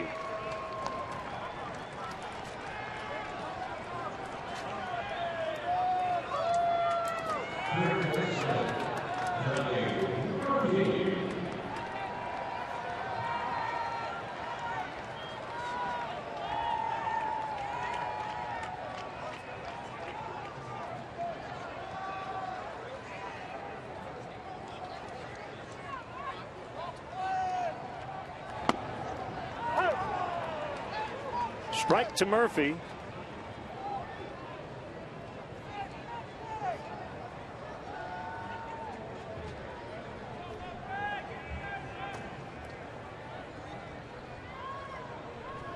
The pitch.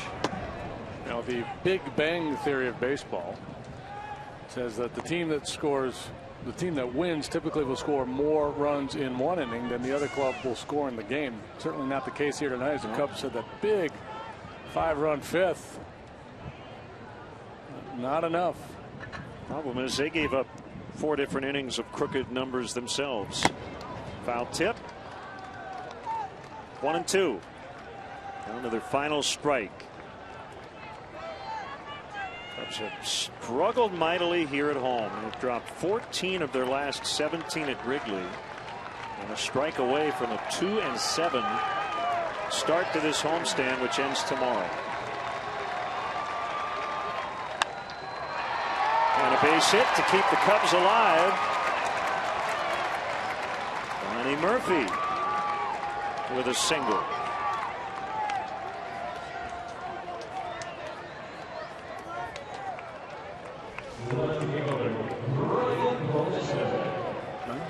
He can hit the fastball. That one was up, moving in on him a little bit. Good short stroke, stays through the zone.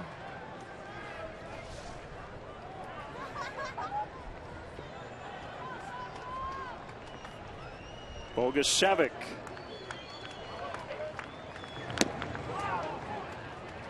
Swings and misses at a cutter.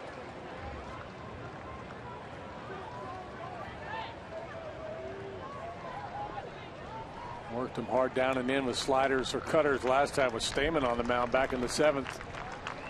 Pitches were out of the zone down. He couldn't lay off.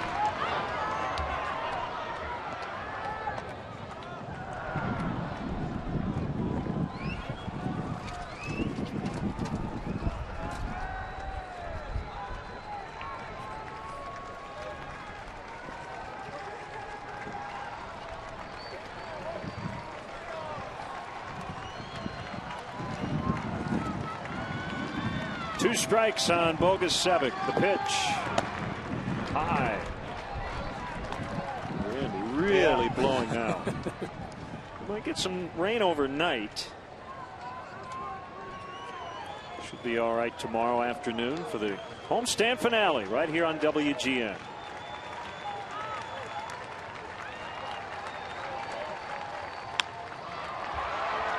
Left field. Base hit. Rizzo on his way. He's going to stop at third. And they've got him caught in a rundown. This game is going to end. Wow. Badly. Badly. Yeah.